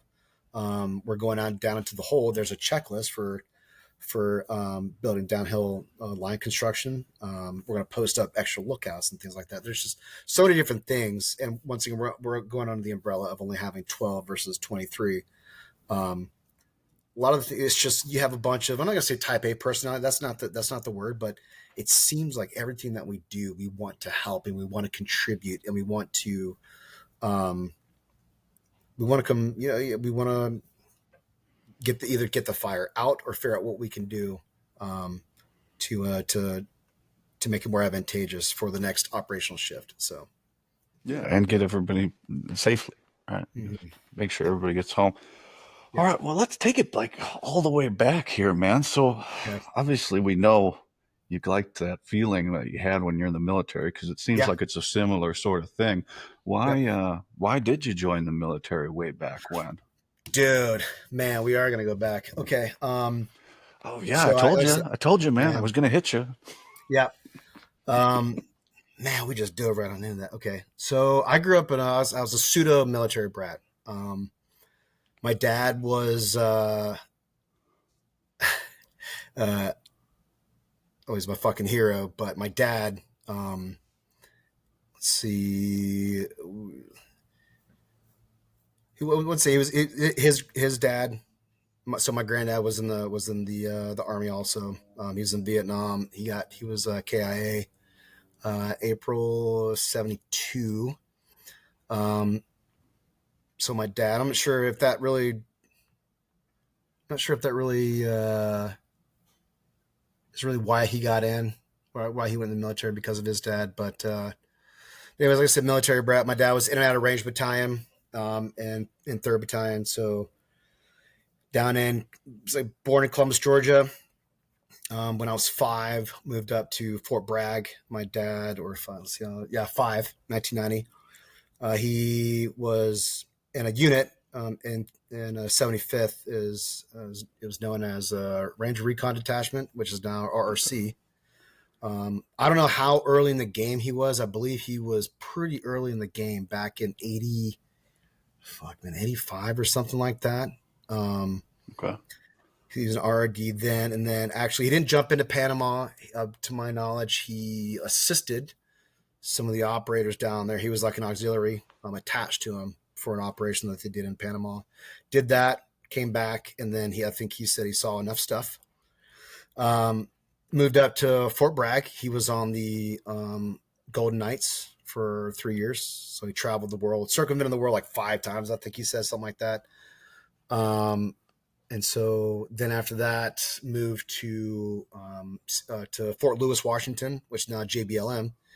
But we're up there for for a couple of years, and then my mom and dad split up, And then so we moved back to Columbus, where my grandparents are. My granddaddy was in the Army, and he was a helicopter pilot. I'm sorry, helicopter maintenance man, not helicopter pilot. Jesus, he was a helicopter maintenance technician. Really And but he oversold was that one. what's that, dude? Really Right? Yeah. oversold that Oh, one. but he was also early, man. He had some old medals and stuff. He was on the Army swim and dive team prior to him going overseas to Nam for I think one or two deployments. But just and then my uncle was in the Army as well. He was in the 173rd, I think, at one time. He did a bunch of different stuff. Fort Campbell for a little while, I think, in Germany, and I think he eventually retired and was the command sergeant major of something. Did something in basic, man. Like he one of the infantry training brigades down there, I think. But it just surrounded by military. You know what I mean? And like I said, my dad was my hero. He actually tried to talk me out of, well, prior to that, go back to Columbus, a couple years, 11 years old, my mom and dad get back together, go to Hawaii, Schofield Barracks. He was, my dad was in a recon. He did recon his entire career. He was in a LURS unit, 25th LURS, which doesn't even exist anymore, but he was in one of the quads down there. And so I got acquainted with Marines for the first time. That was kind of interesting. Former Marines. One of my freaking heroes was in his LURS team. He was a former recon Marine, jumped over the Army, and he was super cool. I never forget that dude. But was in Hawaii for a couple years, and then I moved back to Columbus with my grandparents because, frankly, I couldn't go to on post housing, or not housing, but on post schooling because we came so late, so I had to go off post, and I was getting the shit beat out of me by the local kids. Like, man, it was gnarly, man. It was gnarly. It was one of those, like, I'm looking back on it. It was hard. It was super hard, man. And it's just, you talk about, and they were smart though. They would never beat me in the face. They knew, like, bloody face does not look good, but kicking, beating my body up. You know what I mean? And that it happened. What damn near felt like every other day. And so I remember I went to a nurse at the school, and I said, I want to go home. And she goes, why? I said, I just got beat up. And she said, that's just what happens around here. And I said, okay, well, I don't want to deal with this anymore. You know what I mean? And I finally, after the entire school year, and I never mentioned it to my parents, what are they going to do? They got to run up to the school and say, all these kids are beating on my kid, and then I'm just going to be ostracized and beat up even, you know what I mean? Yeah. So it's just fairly it sucked, man, dude. And then so I eventually told my parents because they're like, okay, where are you going to high school now? And I said, I don't want to go to high school here. I'm not doing it. And they said, why? And I eventually told them, and they said, what the fuck? Like, why didn't you? And I told them, I said, there's nothing you could have done anyways. So long story short, I not high school, 8th grade, I would have gone to a different school, but left there, went back to Columbus with my granny and granddaddy, 8th grade into high school, played football, a lot of football. And then my parents and my freshman year in high school moved back from Hawaii. My dad came back to Fort Benning to finish up in 3rd Ranger Regiment or 3rd Ranger Battalion. And then let's see, so that was graduated in, let's see, 03. Went to Georgia Southern. Sorry, didn't really, got accepted to go to Georgia Southern. I occupied the student housing for about 2 semesters. I didn't go to school very much. I told you school wasn't for me. After I got out of the Army, school wasn't for me before I got in. Played rugby though, man. Oh man, I actually went there to walk on to go play football. Didn't happen. Played rugby, had a lot of fun, drank too many beers, realized like I'm too immature for this, man. I need to do something else. So I told Dad, hey, I'm not doing this anymore. And he goes, what are you going to do? And I said, well, excuse me, sorry. Oh yeah, oh man, I forgot to say that. I did go to, this is where I got this idea actually. A buddy of mine was doing the exact same thing that I was. He's a buddy of a buddy. And he said, hey, and he knew my family's all military background, right? And he goes, I'm going to the Marine recruiter.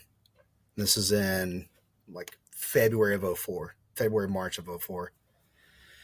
And I said, okay. He goes, will you just go with me? Because I have no idea. My parents aren't really supportive, or at least they're not going to be there. Like, will you just go with me? I said, yeah, I'll go with you, man. You know, and so Steve went in there, and he's pretty much signed the dotted line. I'm not sure if he did a dep situation or whatever, but so he's like, yep, sign here. And he looks at me. He's like, what are you doing? And I said, me?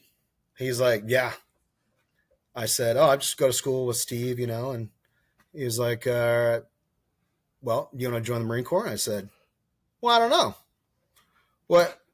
What's your sales pitch? What do you got? You know, and he's like, well, what are you into? I said, well, I play rugby right now. You know, I went to Southern and for football and didn't make it playing. He was like, well, you know, they got football on Marine Corps bases and rugby too. And I said, that's cool, man.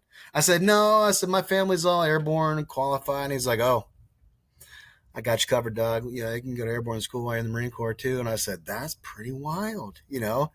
And so I thought about it for a second, and this is still like, fuck it. Like, I'm here. I know I'm getting out of it. I'm not going to go to school anymore. And I said, fuck it. So I called my dad, and he was, he was a con. So he got out 01, got meted in 01, had an accident. He was on his way to Smaj Academy. Got into an accident right in front of our house, like 18-year-old. He's pulling into our house, an 18-year-old kid going around him. He already had a bunch of vertebrae stuff from all of his jumps, Range Battalion, Golden Knights, and stuff like that. Ruptured like 5 vertebrae in his neck, and so he eventually got meted out. So anyways, got meted out. He was a project manager at a steel production company, locally, not steel production, like a steel, like maybe steel buildings and stuff like that, right? Saw one of his buddies got rolled up, and was it Fallujah? Yep. So Marine one was a bad one, yeah. Yep. One of his buddies got strung up, and so he said, "Fuck this." And anyways, he joined a contract, left his job, joined a contract, and anyways, he had just gotten back from a contract in Iraq, and I said, "Hey, I'm gonna join the Marine Corps," and he was like, "You're gonna do what?" I said, I'm joining the Marine Corps. And he had just watched a bunch of Marines just get, you know, freaking, what's the word? Like, you watched them in Iraq just get chewed up, man. You know what I mean? And so he tried to steer me away from that, which he eventually did with no certain words. And so it got back home. So I did join the Marine Corps. I said, thanks, man. And went back home, and he said, well, what are you going to do? I said, well, maybe I can go back to school. And he goes, you know, that's not going to happen. And I said, yeah, you're right. And he goes, well, what about being a PJ? And I said, what do they do? You know, he starts rolling through PJ, combat controller, rescue swimmer, like all the stuff. Cause he had been in and out of special operations and knew all the dudes. My uncle was a former, Team 6 guy, in Grenada. And so he knew a lot of special operations background, and he's just trying to talk me into him. And I'm just like, you know, the more that you talk to me these other things, I think I just want to do what you do. And he was like, don't do that. Don't, you know? And I said, I think I want to go to Range Battalion, you know? And so went to MEPS. So I went to the recruiter, then joined, or actually went to the recruiter, and then, now you got to think about by this time, this is January, February, March, April. 2005 now. No, June 2004. Okay. June 2004. I went to the local recruiter, Army recruiter. I said, I want 11 Bravo RIP contract. And he said, that's a year out. And I was like, I don't want to wait a year, man. He goes, well, Did it's he so did he backed give you up. the I mean, old 'cause 18 X-ray contract then well, right behind so it? no, I went to MEPS 3 different times. Well, he was like, I can get you supply ranger. And I said, I don't Ooh. want to be a supply ranger, man. I want to be 11 Bravo, just like my dad, you know. And so he said, I'll tell you what, I'll send you up to MEPS. And if somebody either bails or something happens, they can process you up in MEPS, but I'll just send you up there, man, without a contract essentially and just see what happens. And I said, okay. So I went up to MEPS like 3 different times and I just sat there. Nothing ever got canceled or nobody backed out or anything like that, which is up in Atlanta. I came back down for my third time. My dad sat me down. He was like, okay, uh, I'm just gonna preface this with I fucking hate SF guys. And I said, Oh, okay. Yeah. that's cute. And Everyone does in Ranger Regiment does. right, Yes, right. it's terrible. But he says there's this thing, 18 X-ray, and he goes, he kind of Oh, broke it down. in 2000, like the worst time to 2004. also just the Yeah. worst year of being an X-ray too. He says, "Oh, give it, yeah, you can go do this." Oh, Well, so yeah. I mean, I don't know if he knew. I don't know if he's harkening back to the days of like SF baby stuff, you know what I mean, or if he knew that the X-ray. I'm not sure what, he told me about it, and it was still early in the game, and I didn't know. I'll be honest, I didn't know a damn thing about Green Berets. I didn't know. He told me what they do is they go into other countries and they help develop and they foreign internal defense kind of a thing. You know, they teach and they mentor and they. He didn't tell me about any other stuff. DA, recon, you know, any of those other missions. He just said they're teachers. That's what they're known for. And actually, which is kind of weird, I actually went to Georgia Southern to be a teacher. It was a big teacher college in Georgia. It used to be called the Georgia College for Teachers. And so I wanted to be a high school football coach at one time. So that teaching thing, kind of really, I was like, oh, like that's cool. You know what I mean? And so I liked it a lot. So went back up to the recruiter, said I want an X-ray contract. And so we did a DEP. I officially enlisted September of 04. September 16th of 04 was when was my first day in. So, have and you then, have you looked at my the list of people that have been on the show? I think you're the fourth X-ray to be in '04 or '05 really, to come on the show. Yeah, even somebody was in the comments of one of my reels the other day who was a cadre in your oh, cadre. which Um, I'll one? I'll send it to you after we're done here. Okay. But I was like, because it's pretty, but everyone at home knows the worst time to be an 18 X-ray was 2004 and 2005. I had no idea. I had no, like, I just in my head. No, we So, know now. We know now. Everybody listening at home knows now. But it's just going to be reconfirmed again here how horrible it was. dude, what that's the thing is I listened to like the second podcast with Mr. with Eric, I think it was. Eric's number three, Grimsguard. Number Yeah. 3. Yep. Yep. And he started saying some names, and I was like, "Oh my god!" Like just a flood of emotion of names I hadn't heard in quite a while, you know. But you know, when I was going through it, man, like I just thought this is the way it is, you know. Yeah. And Yeah. so I did basic September to December, and then we had we actually had so December to January actually we had Christmas Exodus in the middle of our basic, which was very odd because we were at the very tail end of it. Mm-hmm. So we went through most. I think we just had to do like our field week after we came back from Exodus. It was so weird, man. Or maybe we did it. It was just a very odd time to be in, right? So got done with that. Then we had a little bit of waiting before airborne school, and then did airborne school January of 05, and then showed up to SOPC. Yeah, February of 05. And and so weird thing is I was telling you about my dad, right? In and out of range battalion, did a bunch. He was in Korea for a little while, Washington, Hawaii, and the weird thing is like I kept running into dudes that knew my dad, and it was never over the top. Like, it wasn't dudes that would say in front of everybody, "Hey, I knew your dad." It was always off to the side, like, hey, like, I just got done being beat down from this dude, you know what I mean? And one of the cadre. And after, like, and I'm just sewed the fuck up, I'm just like, dude, I'm a piece of shit. Like, something, you know what I mean? Like, I don't know what I did, but, and then, like, he's like, yeah, me? Yeah, get over here.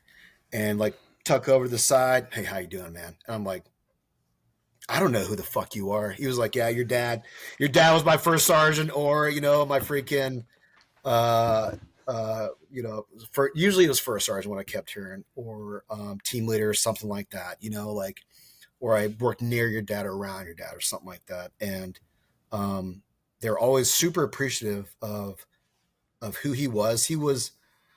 What I gather about him is that it was right time, right place, right uniform for everything. But he was a first name. Obviously we operated with first name basis, right, on the teams. Kind of harder to do in range battalion and even the regular army, because a lot of guys don't know that right time, right place kind of a thing.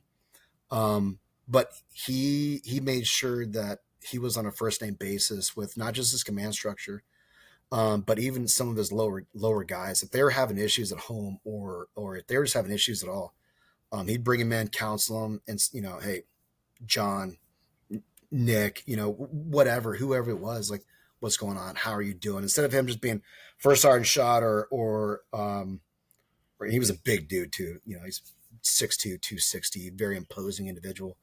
And he just cared about his guys. And so you run into enough guys. I ran into enough guys through the Q course to realize, like, I feel he was well respected. And so that didn't give me a leg up. If anything, sometimes, in fact, one of the cadre in SOPC 2, he was their first sergeant. My dad was his first sergeant in Korea. And he let me know. He let me know. He said he loved my dad, but he made sure that I low crawled and did enough push-ups and sit-ups, and he tortured me enough to let me know that he cared about my dad a lot. So It always had to be in the back of your mind, right? That dad's Billy Badass, so I better, I can't quit. the thing is like, there was I would say, I really, I wanted to be better than he was. You know what I mean? Like, I wanted to try and be better than my dad is. And because, like I said, he's still my hero. He was my hero at the time. And had a lot of respect for him, and the things that he went through and did. But I still wanted to see if I could, outdo the old man, and so everything that I did, I just tried to be the best at. Now, I do, because I know one of your other, I can't remember the one of the other guests you had on, but I'm not a great runner. I was a sprinter going through school, through Oh, Jamie? football.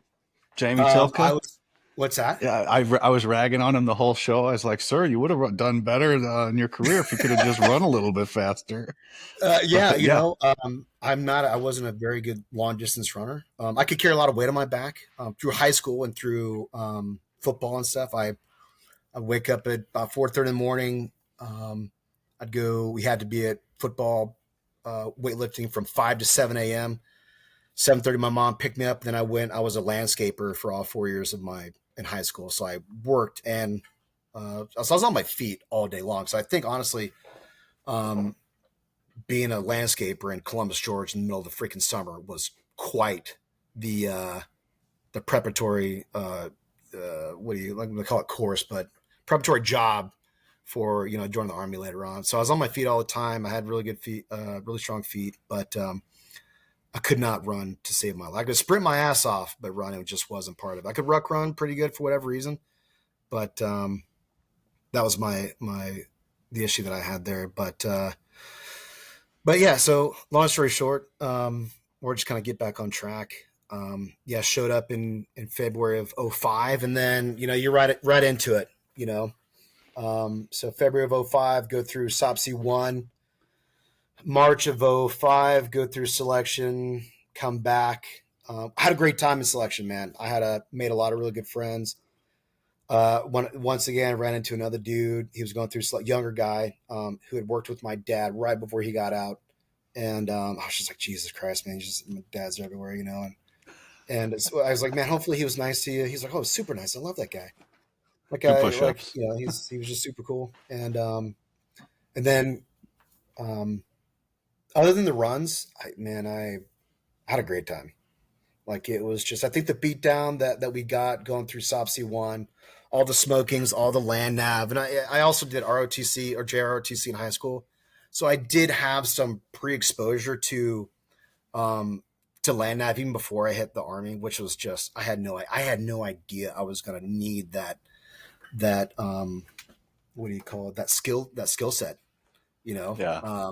We had some old Vietnam dudes, Lieutenant Colonel Whitley, and then some other sergeant major and sergeant first class. I think at least two of the three had done some nom time, so it was like I know JROTC is like Jesus Christ, it's over the top for some kids. But the one thing that I got out of all 4 years in that was looking good in my uniform, and then land nav. We did a lot. At least at least in the at least in the class we did a lot of it. We did some stuff in some courses, but it was a skill set that was extremely important to me once I got into the army, and then even into selection and SOPC and things like that. Um, let's see. Oh yeah, and then shit, man. So we got a So what selection. was what would so you've got to be because I want to be a ranger, and then you're okay. Now I'm going to be a Green Beret. What's Hmm. your perception of like being a Green Beret at this point? Do you still not really even know what you're getting yourself into, or it's just I'm just getting the shit smoked out of me, and trying to not or stay keep my head above water at this point? Um, I think like I said, other than the long distance runs, man, I'm just having a great fucking time. I'm just like I'm hanging with the boys. I'm But do you getting know what you're trying to accomplish, No, I really? have no idea. Okay. Not one. Like, I'm just gonna be honest. Like, like as you get into it, you start talking to the guys about what your eventual skill set, especially through the cadre, um, what your skill set, what you're actually going to be experiencing, what you're going to be doing. I'm starting to kind of like process some of that, but it's not really like what's the word? It's not really Clicking yet? what. Yeah, it just really has. I'm just so focused on, hey man, make it make it to tomorrow, make it to the next day, kind of a thing. It just really hasn't just stuck as to the gravity of what exactly I have signed up for. You know what I mean? But another thing too is obviously you know that I'm an Echo or became an Echo, but I originally I wanted nothing to do with that. I originally wanted to be a Bravo. So this is back when after we got done with selection. We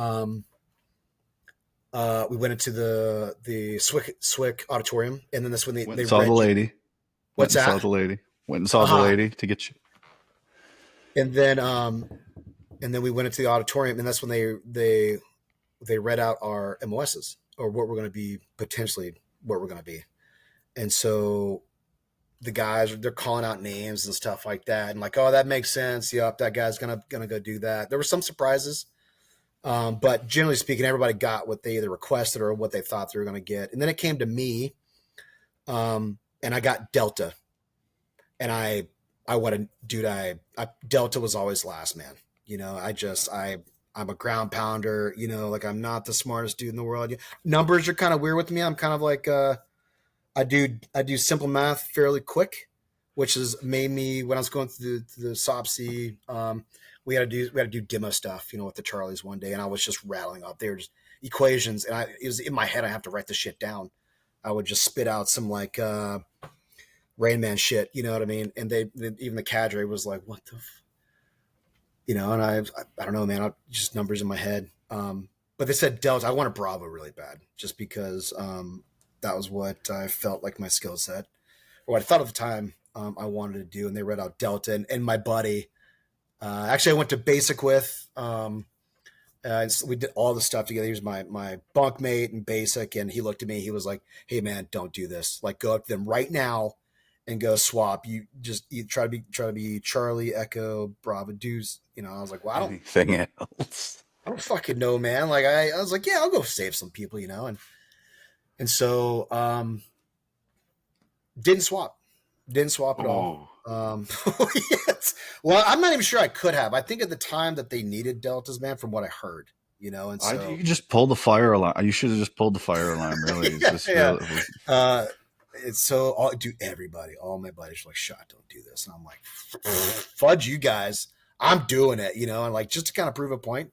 Kind of got pissed a little bit and was like, "I'm doing this, man. I'm gonna be freaking Delta."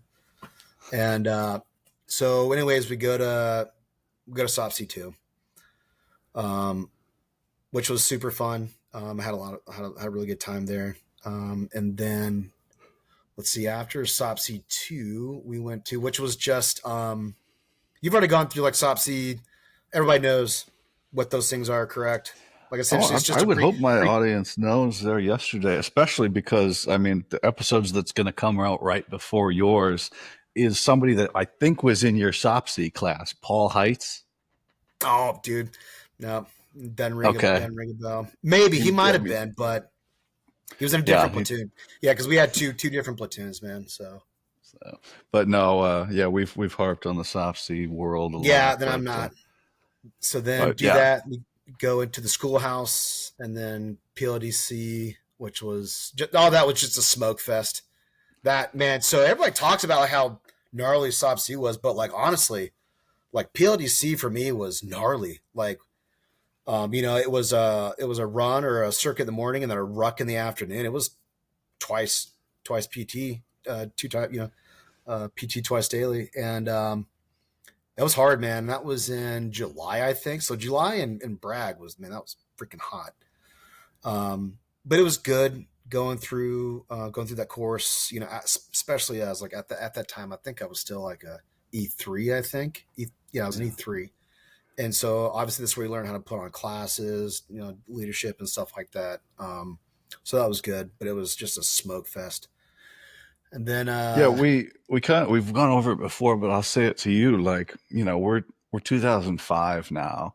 The yes, sir. war's been going on for 4 years. So this Yeah, that group of cadre are the guys that do not want to be there dealing with X-rays at man. all, and they are going to do everything they can to make sure you guys are up to snuff to getting into regiment. And not only do they not want to be there with you, they want to be fighting a war with their friends over in Yeah, Afghanistan and Iraq, yeah.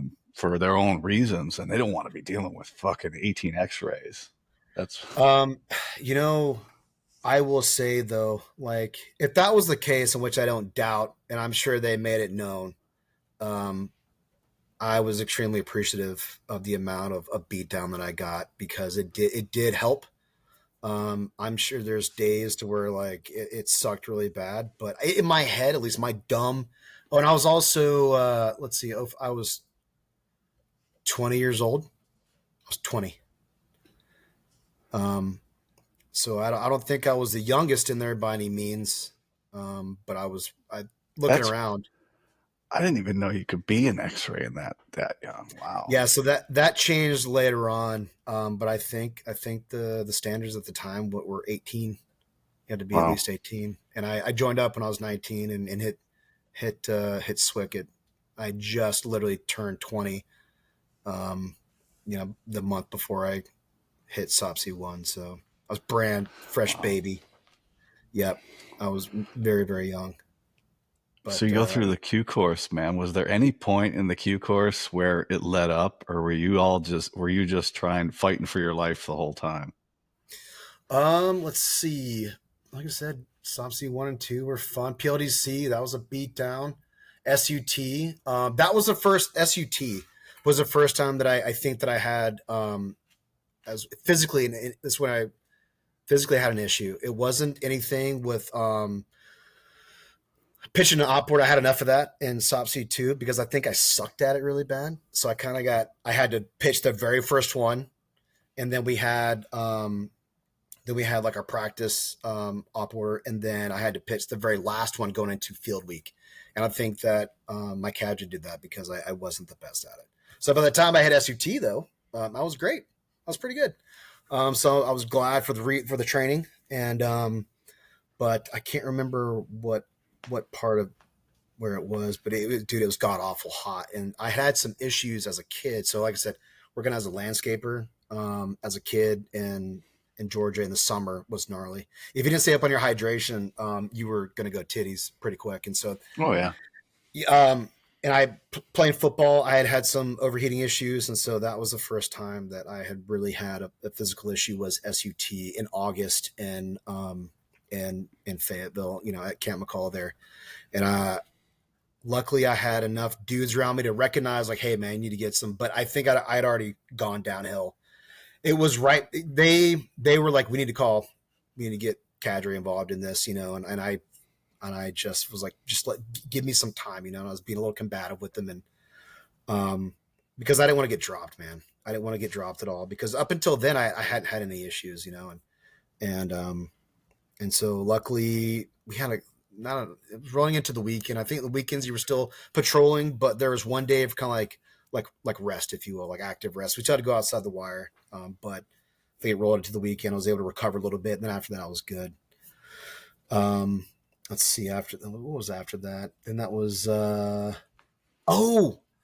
had to wait a little while. So this is legacy, right? I had to wait a little while for the Delta course to open up. I think it was a couple of months that I had to wait. Finally got in the Delta course. The first week was Med Fun. So that was numbers, right? Super easy. Got the Raid Man thing going on. Didn't have any issue with that. And then that very next week, we did a farm calc. Actually, so the first week was farm calc, and so after that was all done, pretty good average. Didn't have any issues with that at all. In fact, all my grades are really, really, really, really good. Didn't have to study really, to be honest with you, because it was a numbers game, and all you got to do is just farm calc, drip rates, and things. Just remember all the equations and plug all the numbers for the different kilograms and different type of meds and things like that I remember. And then we opened our book to the nervous system, and then my brain just took a shit right there on the table. And it was at And that moment Chris knew he was not going to be an 18 dude, it was Delta. so man, it was so bad. It was so like, and that was probably another thing too. When I realized, like, hey man, like you're, like maturity, you know what I mean? I think that me not having to study for farm calc, the maturity level just wasn't there, and I wasn't studying the way that I needed to in the Delta course. But even when I did, I was just still having issues, man. I just could not.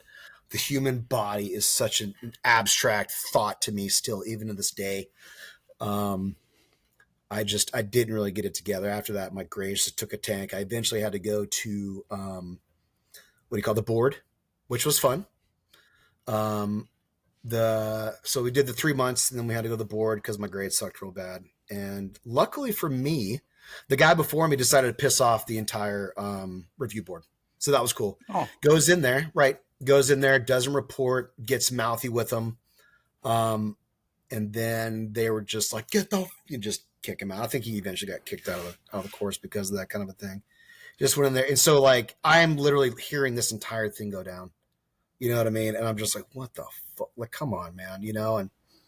And so then he gets kicked out. Something akin to like next motherfucker come in, something like that. They were not happy. I report, and essentially they tell me the exact same thing. You're great. Your grades were great through Med Fun. What happened? Why should we hang on to you? Kind of a thing. And I just tell them, I say, honestly, numbers are easy for me. The human body's kind of hard, but I will be here every single weekend, every weekend moment that I can be in order to be a Delta. I want to be here. I do not want to leave the Q course. This is where I want to be. I will double down on my efforts and just really just put it out there to vouch for myself, stay in the Q course. Because I had heard, like, you get kicked out as a Delta, they'll just move you to another MOS, right?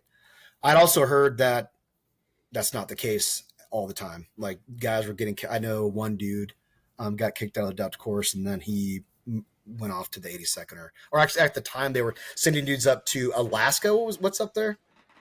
oh yeah. Wayne, That Striker Brigade. now looking back, right? Student we never had the truth about what actually happened to do because there's always more to the story. Yeah. You were just getting what other candidate or what other students were telling you. And Yeah. that's just made up, passed through eight, nine people to get to you. So if somebody was getting dropped as a Delta Mhm. because they just couldn't make it and not reclassed, there was Yeah. more to the story. But we didn't Right. know that then. We didn't, No. we just had like rumors and shit. But now you Yeah. go, oh yeah, he probably got a DUI also, Oh, and now yeah. That's the whole thing that we forgot it's, about that whole thing. You know what I mean? yeah, Um, it's, but so they deliberate. I leave the room, report back in. Um, Essentially, it comes down to, why do you want to be here, kind of a thing. And I just give them the spiel of, I want to be around the most highly trained individuals that I can be, and contribute as much as I can to being on a ODA on a team. And they said, that's great. You're going to be an echo. And then you know, I don't know how the fuck they just said, great, you're going to be an echo. And in my head, I was like, fucking thank God. You know what I mean? Like, I would have done it, obviously, man, but like in my head, it was just this flood of emotion, like fucking, I mean, they're like, look, your numbers thing, just directly translates, man. So you're gonna report out to so and so, go to student company, and so um, I did. Actually had to, I had to stay there a couple more days to help out with some of the.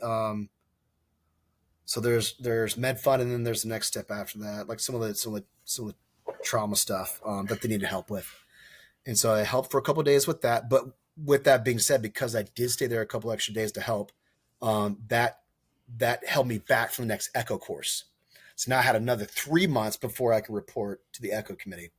In the meantime, I was able to go to SEER because we didn't do it. We had an option at the time through SUT. It was like a joint SUT and SEER.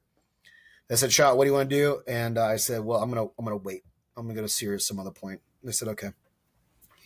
So left that, went to SEER, and then got out of SEER, and then got wrapped up into. I'm not sure if you're familiar with it because it supposedly got restarted when I was there in '06. So this is now because I went through SEER 2006 in now. January of '06. January, yeah. So February of '06, they restarted this thing called International Special Forces, right? So what they would do is, you ever heard of this? No.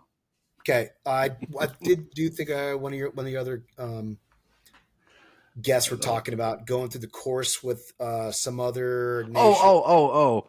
Yeah, I had a couple, yeah, a Korean guy that was on my ODA and There sayings we and stuff like go. that. But yeah, yeah. So I don't know if this is true or not, but supposedly, like, um, I got assigned. I got a special assignment. Now, by the way, I'm an E4, right? Me and this Yeah. other Delta reclass, or he was waiting around. He was still going to be a Delta. But he had to wait for the next. Something happened with him. He was going to come back later on and pick up where he left off or some shit like that. I'm not sure, but he was a Delta.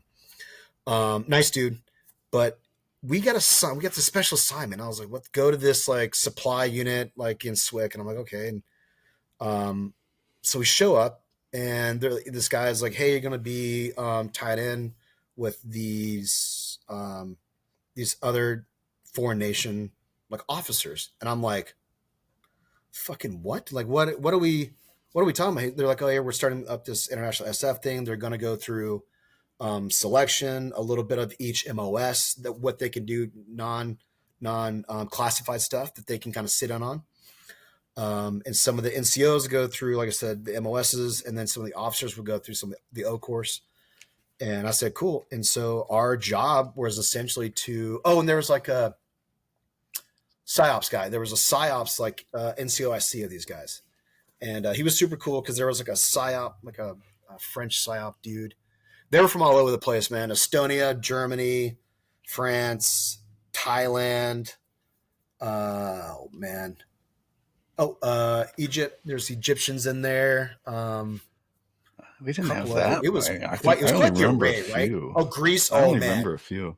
Yeah, I dude. don't So remember that many, but yeah. it was super cool. I met this dude named. I don't remember his last name because it was something crazy Greek long, right? But his name was. I called him P the Greek, and he was like a senior NCO man. Like he might have been like an E8 or like an equivalent It's like an E8, but super cool, super knowledgeable. And I just kind of got the rundown from each of the countries. That one German dude, a Ranger tab, Jaeger tab, Lancero tab. Extremely like, man, it was crazy the amount of experience, or at least like what I was exposed to as an E4 around these dudes. And essentially, what we were to do, we show up at student company every day, and we had to PT these guys because they were getting ready to go through selection and through all the different courses. And essentially, it was kind of like voluntary still, though. So the Estonian, the German, Peter the Greek, and a couple of the other guys showed up, but the vast majority of them did not. They thought it was kind of like below them, kind of a thing. But I think they also went through selection. I think maybe one or two, three of them actually made it through selection. The other ones, they just were kind of, they were there for the experience, if you will, for the knowledge. Yeah, So from what I heard, it's kind of a the check the block yeah, thing, but all yeah, of them pass. It's international relations between yeah, yeah, special forces and stuff like that. So, yeah. I mean, the guy that was on our team, he was squared away. I don't really remember him too much, though. I don't know. It like I said, Peter was super cool. The Estonian was super cool. Oh, a Latvian dude. All those they were. Oh, met a. We'll get back into it later on. Or maybe we won't. I'm not sure. It actually paid dividends for me to do that because I eventually linked back. There's a Czechoslovak guy that I linked back up with in country in Afghanistan in my second trip. Oh, that's Um, fucking cool. it was super cool, So he shows up, like I see him on the convoy, and as we're coming in, as we get back into the fire base, and I'm like, "Fucking Johnny!" He was like, "Hey, I know you." You know what I mean? And super cool dude. He was the special operations team leader, and it was just cool. And that's as far as that really went. Like he was an officer, obviously. He tied into our team leader, and they got to doing their thing. We kind of gave him tour around the fire base and stuff like that. But I just thought it was serendipitous that I just just a wild chance of me as an E4 getting stuck in with all these like senior E7s, E8s, and even some of these officers. I didn't think anything was going to come of it. Later on, it did, and it was super cool. But No, and I mean, that'd be a cool experience. That's something you never think you're gonna get into, and then oh actually to man, run into some of them downrange or one of them downrange, you go, hey, you remember me? Fucking right? private Yeah, nobody. it's really weird, man. But so do that. Let's see. Go through that. So once again, Eric talking about the two instructors from the Echo Committee. We called them. I don't remember hearing their nicknames. Razor and Blade. That's what we called them. God, They crushed us, man. They crushed us. Some of us needed it, myself included, but they did crush us. Um, that's where another moment. So got kicked out of the Delta course. You think I'd fucking learn after that, right? Um, come back well, into the Echo Committee. you're only 20 years old still at this point. You're not gonna learn Yeah, much. yeah. But by this time I was 21. Now we're getting it. So because I had to wait. So the Delta course is ladder of '05. Come Okay. in January '06. I went to, like I said, Sear, and then April of '06. I went through Echo Committee. Ran into another issue. Wasn't a numbers thing. It was a attention to detail kind of a thing. Um, it was something as simple as writing out your phonetic alphabet. Um, and Razor and Blade made sure that I knew how to write out my phonetic alphabet because I had horrible handwriting. And it was they made me rewrite that shit 4 times. Well, three times. They said fourth time you're gonna get kicked out, and I said, oh, okay, And so it was just one of those, like I said, attention to detail things that I just kind of rushed through. But it was one of those like moments, like, all right, motherfucker, like start paying attention a little bit more than you normally would. And so Echo course got crushed. It was a lot of fun. Learned a lot. Love radios, man. I turns out that I that just kind of fell right into it. I don't know why.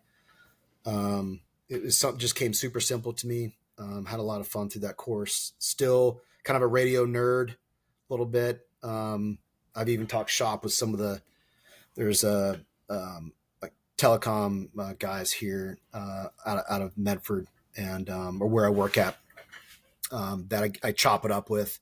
One, I think he former or no, is that one? Or his kid. His kid is currently in right now. But so it's nice to talk radio shop with those guys. But and then let's see, go through Sage after. Go through language. That was interesting. What'd you get? Spanish? Obviously Spanish, which I had spoke Spanish a little bit. I grew up. It's kind of odd. In elementary school, we had some Dominican. We had some Dominican teachers in my elementary school that actually taught us Spanish. As we, there's different teachers with different language, right? But I remember hearing Spanish a lot, and it was just one of those languages that I just kind of took it in high school. Had to speak a little bit of Spanish with obviously landscaper in Georgia. Had to know a little bit of Spanish, talk to those dudes, and chop it up. So it just kind of came natural for me to get Spanish, and so failed the first DLPT though. They were going from the 4 to the 5, right? Which we had heard that they were doing that, and there were native dudes that were getting like 1-1s.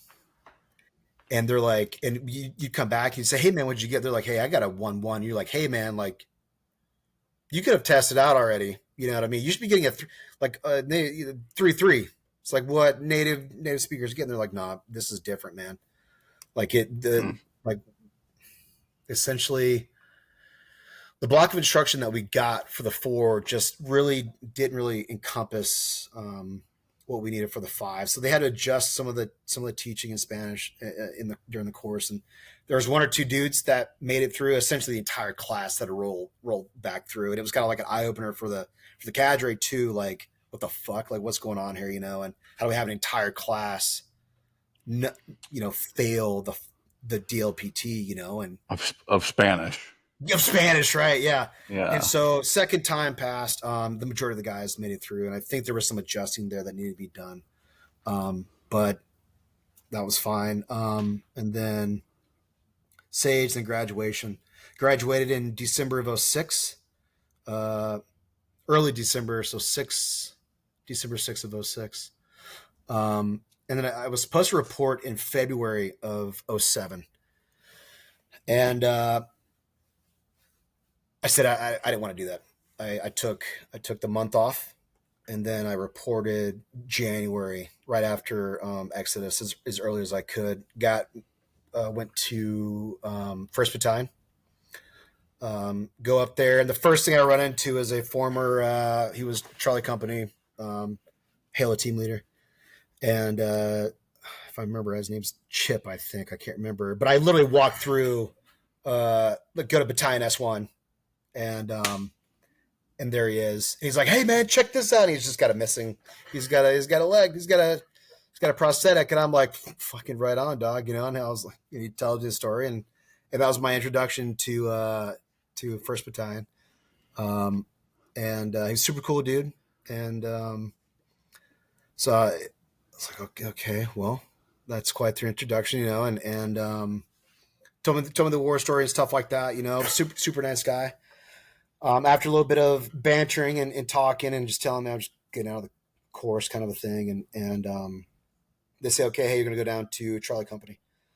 So I said, "All right, go down to Charlie Company," and which helped me out in the long run. And we'll get to that story here in a minute. But I had a really good buddy of mine that I went through the Q course with that was in Charlie Company.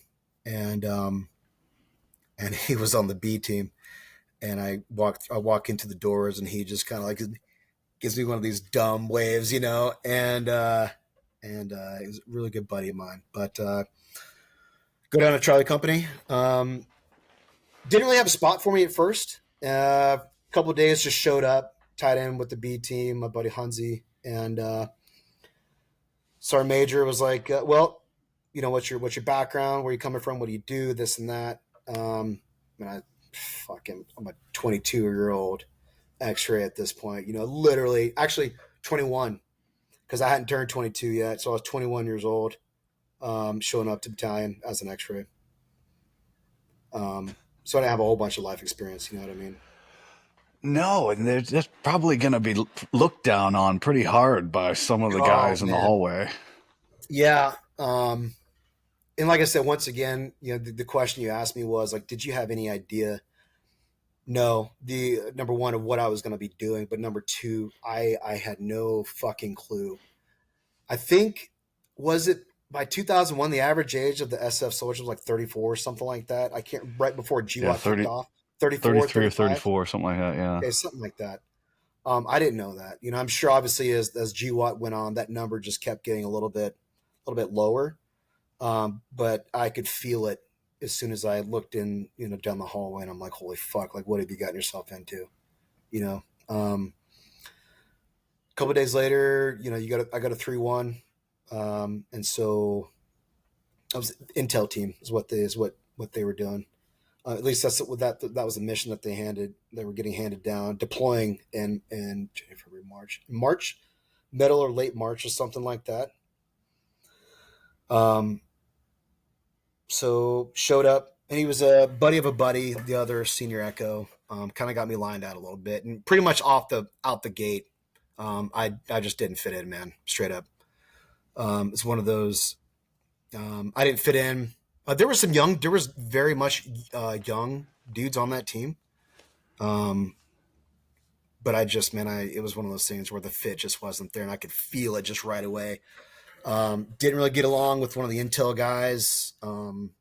Team sergeant didn't seem to give two fucks about me. One of the Charlies, though, really, really good dude. Really good dude. He treated me pretty good. You know what I mean? But me and the other Echo were really young, and it just, like I said, it just didn't really fit. Immediately went to PMT later that month.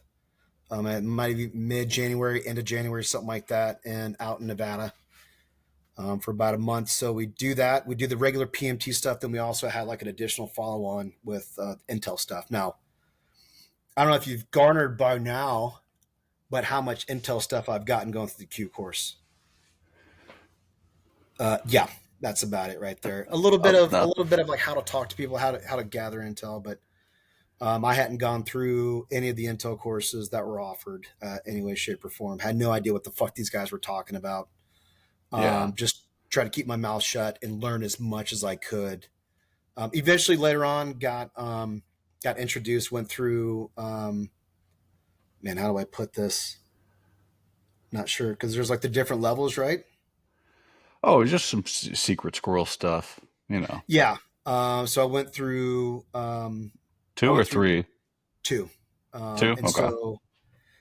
so I did that, and then then my eyes kind of got opened.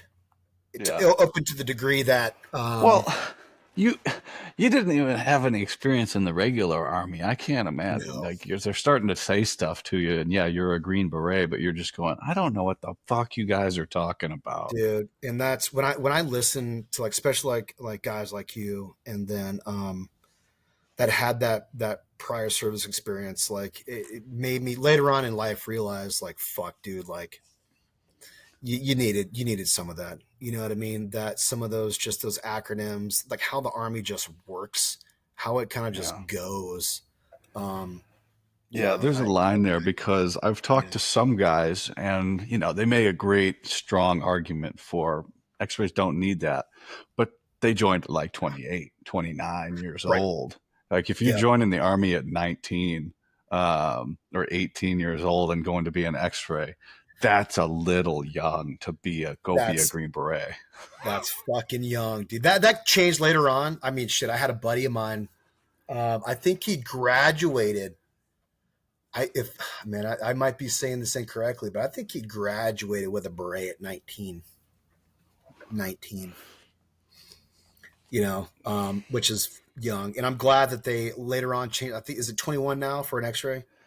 I think, yeah, I don't keep up on it, but yeah, Yeah, it's it's but either way, so that's pretty. so I went through I went through the intel course, and so to the degree that one of the cadre in there, we started because everything. This is back before you could do uh, laptop. Everything had to be written, and A, my handwriting sucks. B, I can't draw, and I had no idea what the fuck I was doing. But long story short, one of the cadre there did after I went through and graduated. He pulled me off the side, or I'm not even sure if they did like a class thing. I don't remember there being a class thing, but he told me, he was like, by far you're the most improved. It's not even close. And he goes, your first draft about what the fuck your first report versus what I'm getting now, two completely different things. And he was like, you've come a long way, man. And so for a split second there, I was like, maybe I can do this. Maybe I can do this intel shit. You know what I mean? Like, he gave me enough confidence to rethink like what I need to be doing. Okay, I can do this intel stuff, man. It's good. He said, this is a good damn fucking report, man. You've come such a long way. Like, I don't, there's no issues with you being on an intel team. So you're a little young, but, and there's some other young dudes in there too, man. I was by far not the only young dude, but, blatantly obvious as I walk around the class, man, I was just almost out of place. You know what I mean? So I get through that. During PMT, we had gone through a vetting process with a CW 4 or 5 while we were out in Nevada, and we had a litany of questions. We had to go through some evals and things like that. Long story short, I think right after I exited the intel course, um, I got the news like, you're not on the team anymore. You didn't make the cut, and I initially I was pretty upset about it. I was dirty pissed. I was super upset because I thought I'd made some strides, some gains. You know what I mean, through that, specifically that course, and I felt like if I had just been given a chance, that that I could do it. And essentially, what I boiled it down to was that I was so immature and I was so young, especially through the vetting process, that it was just, there's like a certain amount of slots that they wanted to fill for the team anyways, but I just didn't make the cut. And so I went to the B team, and they had already deployed. I was finishing up the course, so the majority of in fact, all the entire company, minus a couple of rear D guys, were they were gone. So I get through, deployed to Afghanistan, show up to the B team, and it was by far the best thing that ever happened to me as far as like being in group. I was surrounded by extraordinary individuals, that, we talked a little bit about like first and last names and things like that. And these dudes are since passed. But C17 had a couple of individuals, uh, Andrew McKenna, Michael Goebel, and Travis Hansberger, and those dudes, and a couple other guys in there too. Johnny and Smadge, and a couple of support guys were amazing. Just the amount of experience that was in there, man. McKenna, Drew, really, he's the one that really helped me and helped develop me to become into an SF, dude. He's like, hey, motherfucker, like, this is what you need to do in order to become a Green Beret. And man, it was amazing. I loved, the thing is, there's like this thing. I remember when I first showed up to the company, like, you don't want to be on the B team, or even in the Q course, you do not want to be on the team. It was beat into you that you don't want to be on the B team. But for me, it was the best thing that ever happened to me, because a couple of things. Number one, it allowed me to grow. It showed me how to operate as an SF dude. Showed me how day-to-day operations, what I'm supposed to be, what the standards are, not just physically but mentally, to be an echo, to be in group. Okay. Um, it was let's see, especially being a junior under Hunzi, was amazing. He was a little bit older, um, and super fun. I think he had like another, like maybe a semester before he had to graduate from college or something like that. Not too much older than me, but he was really really mature for his age. I learned a lot from him. And then first couple months we're just chilling at the fire base, in TK. We didn't really do a whole bunch, it was radio watch, battle track, and stuff like that. Whenever guys got into ticks, doing resupply, getting stuff on the birds, kicking stuff out, getting stuff in, just whatever needed to be done. A lot of training too, a lot of shooting. We did a lot of shooting, man. Whenever on our downtime, we had a chief that was a competition shooter. I can't remember. Ipsic, is that right? Ipsic. Does that sound right? I don't know. Anyways, you competition shooter, man, and freaking he had us on the range as X-rays. He was like, "You will know how to shoot," and so it was damn near every day after we got off our shift. We went to the range, man, and we did a lot of shooting with our long guns, but a lot of pistol too.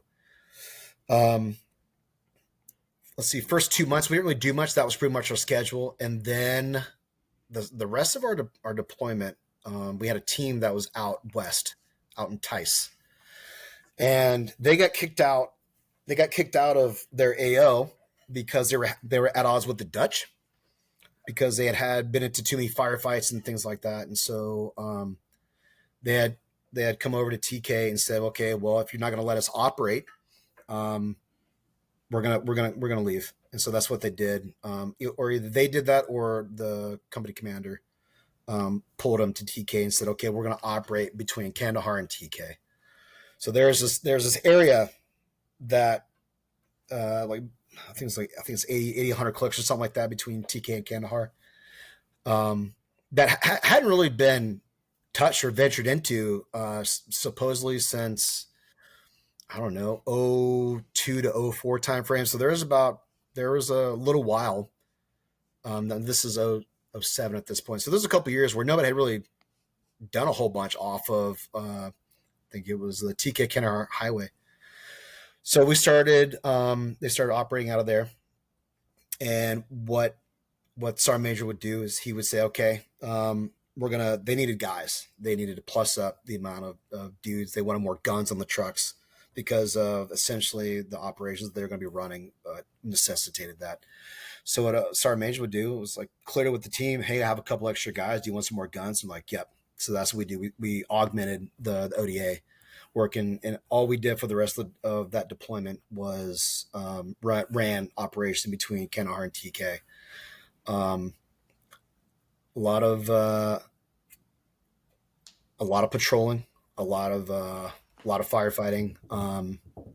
It was a lot of experience. Got it was man, how do I even say, like, I mean, I learned what it meant to be a Green Beret. I learned what it meant to go overseas and things like that. But it was fun. It was a lot of fun. Especially got to work with that team a lot, and it was kind of it's almost like a dress rehearsal too. You know what I mean? Side by side with those guys, learn their SOPs. I got to be really good friends with the ODA. This is the team you went to when you got back, or no? No, so man, so it was the mountain team, and although I really wanted to go. I really want to go to that team. Me and Hansi both.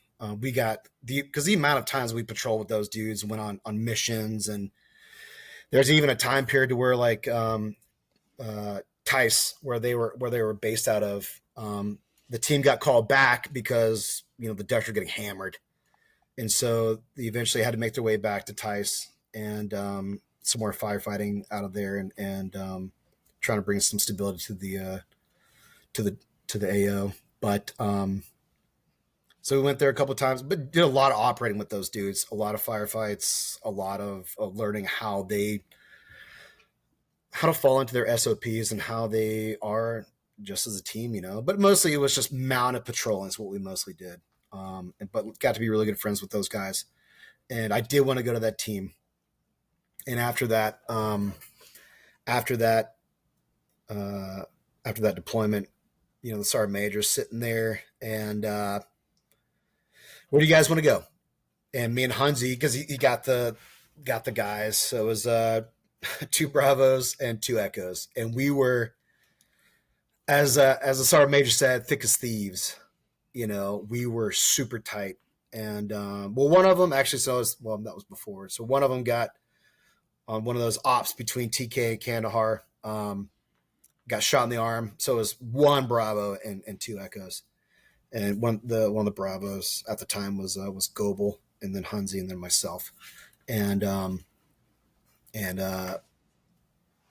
said, well, I want to go to 3-2. Hunzi said, we both want to go to 3-2. And I can't remember where Goebel said he wanted to go. I think we all want to go because we operated and worked with them so much, and he said, well, I can't send all three of you to freaking 3-2. You know what I mean? Like I gotta, and so Sergeant Major said, Hunzi, you're the more senior guy. You're going to go to 3-2. Schott, you're going to go to 3. Well, I originally said, and I don't know why I said it, right? I wanted to go to 3-2, but I think out of maybe trying to prove myself, I originally said I want to go back to 3. I want to go back to 3-1. And he said, you ain't going back to 3-1. I said, why is that? And he goes, well, we have other plans for 3-1. They're going to be doing a different mission set after this one, so we're going to bring in some different personnel. And he said, you're going to go to 3-4. And then I think, where did Goebel? Oh, Goebel ended up going to 3-1. And so we get back from that deployment, and man, I'm talking, if I remember correctly, we were in a firefight. Fuck, man, it feels like under 2 weeks prior to getting back home. Mm-hmm. Like we ripped out with third group pretty quick. Like we were out west, and then we came back, ripped out with third group, and then we went to Kandahar. And I think then we did some refitting, some repackaging in Kandahar, quick stop in Kabul, I think, and then Germany, and then back home. But it feels like it was between the last firefight and then being home. It felt like it was under 2 weeks, man. It was quick. Yeah. A lot of, like I said, a lot of, it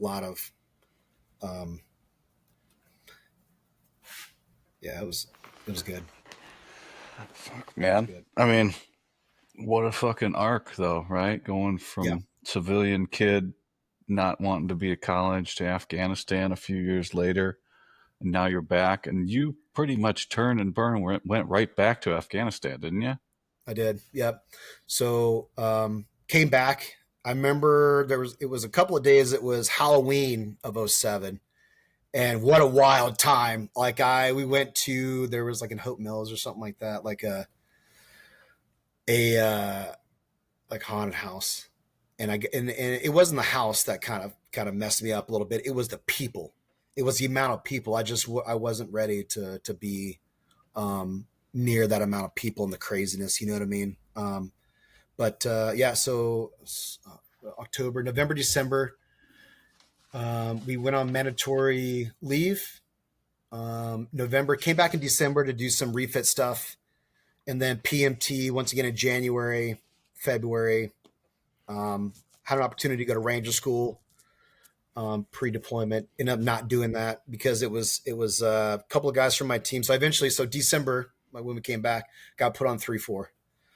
And there was some personnel movement there as well. We were getting a new team sergeant. I was a brand new Echo. Some other pieces. There were some personnel issues with the team on that deployment. Dude, they were fucked, man. I was listening to these guys on the radio. I was obviously,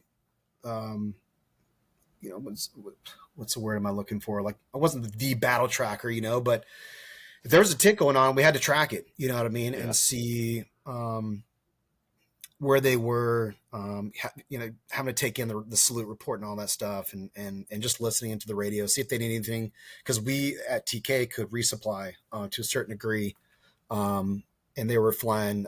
We had the FST there as well, so if they need resupply or anybody was coming in on medically, they were coming to TK. But we obviously were just keeping track of those guys. So I was listening to my future team. I didn't know it at the time. Getting hammered daily. It was just daily base attacks, man, and they were just on what sounded like they were on the wire. You know what I mean? And they had some personnel issues. They had to man the walls there for the last half of the deployment or last third of the deployment. Their security guards all left. So they were sending anybody and everybody that needed either a cab or a CIB up to later on up to Anaconda in '07, because they were just getting the shit kicked out of them day in and day out. And so when Sergeant Major told me I was going to go to 3-4, I said, dude, like, those are battle hardened individuals, and I knew what I was getting into, or I thought I did. And then I showed up, got assigned to him in December, and let's see, January, February, PMT, and then I think April we were back out the door again, back to the exact same spot, back to Uruzgan province. So, yeah. Wow. And then we went through that deployment. That was it was pretty much out the gate that we were. Shit, from the get go, we were just having issues. I think the third group guys had, because like I said, that perimeter collapsed in on Anaconda because the personnel. There's some payment issues going on there too, I think, with the security guards. But the local insurgents, if I remember correctly, I wasn't up there, but what they had done was they had rounded up all the local women and children of all the men of all the security guard, the Afghan security guards that they had on base, and said, if you don't come home, we're gonna schwack the whole town. And so it mix up payment issues with rounding up an entire town that they had done, and so all the security guards left, and so that perimeter shrunk down pretty good. I think the third group guys did a really good job of expanding that perimeter through the winter as much as they could. But it seemed like every year, at least the two deployments that I was on, it was just weird there the entire fighting season. There was a little bit of respite because we had a little bit of a longer deployment that year from April to January. So that was a little bit longer deployment. So we got a little bit of break through the winter, but we were there for the entire fighting season and out the door. It just even after the ride along that we got, or maybe even during the ride along, I can't remember. Everything just kind of gets mixed up in there. Just day in and day out, what seems to be more often than not, we were getting in firefights, and it was more often than not somebody was either getting shot or killed. Not necessarily on the U.S. side, but AMP, ANA, ASG. Somebody was getting. It was just somebody. What felt like every single patrol was getting either injured or killed or something like that. It was quite the and it was like that the first deployment too, but I think I just paid attention to a little bit more the second one for whatever reason. I'm not really quite sure why. But yeah, it was a heavy deployment. But How much of your like thoughts towards the past these days go back to those two deployments? These days, man, fuck. These days, not as much. There was a time period there because I also did. When I got out, I wanted out. There were some things that had happened, and it was just policy stuff, right? It was, obviously it wasn't immediate family, like my grandmother, right? My granny, that she was the center of the entire family. You know what I mean? She was the matriarch, and so she started declining in early '08 or late '07, early '08. She started declining pretty bad, and I couldn't go home and see her because couldn't get emergency leave. I could take leave, but like, man, we were ramping up, you know what I mean, to go back overseas. And, and obviously I was, my leave wasn't approved. And so I went down there eventually one weekend prior to her passing away. And I was able to see her, but that had happened. There was some other stuff that happened later on in '08 after Hunzi got killed too, during that deployment. Um, that I think back on a little bit, not too much. But when I got out, man, I was not right. I was not well. I was not in a good spot. Um, I think more about that, me not being in a good spot, to remind myself not to ever get there and to kind of dwell on those deployments, or not really the deployments, man. I had a lot of fun with the deployments, but my buddies no longer being with us and things like that, I was not in a good spot. I did a little bit. I did National Guard after I got out, which is not a good idea. I was not a good National Guard soldier. I did 2 years in North Carolina. I would say active, but like I was drilling for 2 years, and then I finished up on IRR.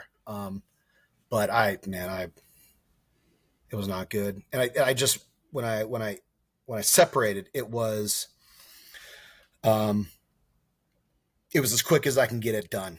I mean, I just wanted to get out. I wanted to get done with the whole thing. And I had an amazing time. Like I said, it wasn't the fact that, um, we had hard deployments. Like I said, a lot of firefights and a lot of experience and stuff like that. But it was just, I wanted to be done with it because of some of the issues I had run into.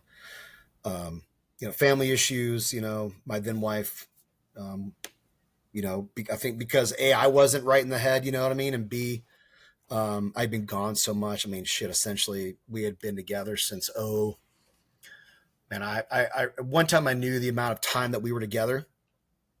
She'd been with me since '05. We met in September of shit, man. Fuck. September of Good '05. with That's what it was. good good with numbers, huh? Dude, I'm getting dumber as I get older, though, man. Like it's not registering the same. So September of '05, and by this time, I think, man, we had spent maybe a year together total Yeah. between training, and that's, you're talking about training and then deployments, and then I get out after that '08 deployment, have another 5 months, 5 or 6 months, and then I'm back down to Central America again, which is a short one, you know what I mean? But I mean, you're still training up for the next one. Our training cycle and the deployment cycle was pretty significant. We took as much leave as we could, but by then the damage was done. It was just high op tempo, high training, high turnover. So, um, yeah, So you I didn't try not want to to. dwell. Like I said, I try not to dwell on the bad No, stuff, and I that's like to think yeah. about I the mean, the great stuff. whatever keeps you in a good mental space, right? And Yeah. seventh was heading down to Eglin coming up shortly there. Oh man, I actually missed that. So I was Yeah, you getting did. out.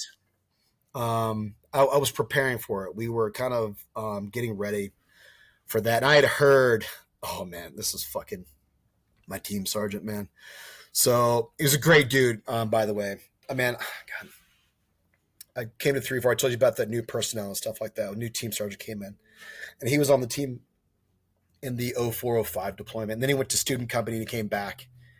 And Wally, um, he's in my top three, like all time, just dudes. Amazing team sergeant, amazing leader. Knew how to keep the guys together. Knew how to filter the bullshit coming down from up top. You know what I mean? Cared about his dudes. Cared about the well being. Tried to get as much family time as he could. Um, but he also knew at the same time when we gotta take a bite of the shit sandwich. You know what I mean? But if we were gonna do it, we did everything from train out for going to Afghanistan to, and it's Central America. Cool guy stuff like going through Cephalic and going through Halo train ups all the way down to, hey, listen, we got to do area beautification today. That's what the fuck we're doing, and we're gonna do it great. You know what I mean? And so whatever we were doing, we were gonna be good at it. And so Wally, man, he's one of the dudes that I miss immensely. He was such a good leader, man, and such a good dude. But so, like I said, did that '08 deployment with him, and up to, like I said, up to Anaconda. And in the meantime, went through, and this is another thing Wally did, man. So Hunzi actually walked into. Do you mind if I talk about this at all? About Sure.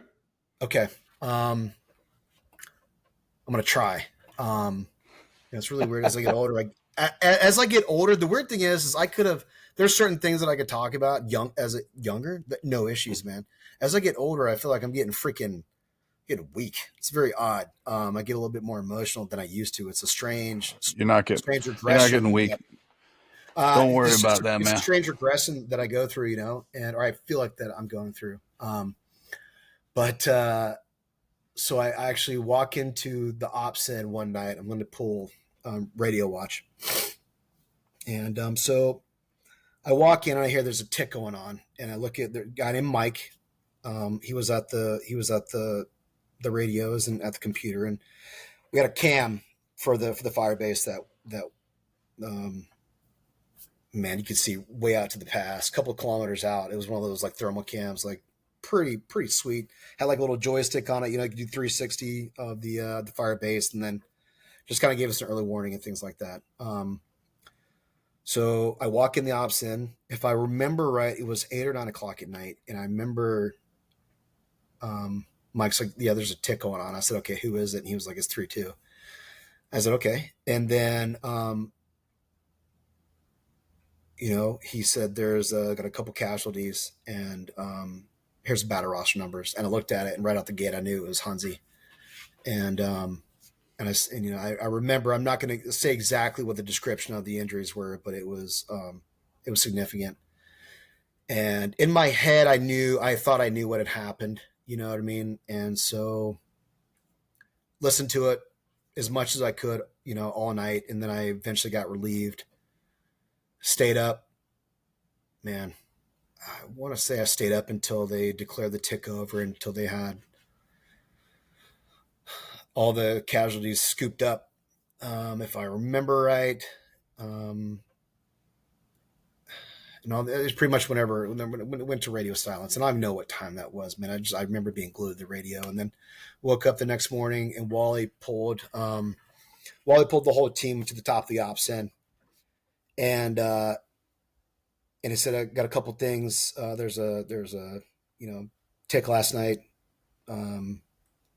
We got intel that the Hunzi passed away, and it's kind of crazy because I didn't mean to. I was standing in the back of all the guys, and we were just kind of like half circled around Wally, And it was weird because me and Hunzi were on the B team together, and everything we were man, not just on the B team, but we hung out together. Our wives knew each other really well. He was always asking me to go out and hang out and do stuff with him, and I try to get out as much as possible with him. And we were tight, man, super tight. Went through the Q course together, and then showed up, like I said, Charlie Company together and B team together, and we want to be on the same team together. And then, but fate had it that we didn't do that. And so, anyways, long story short, Wally said,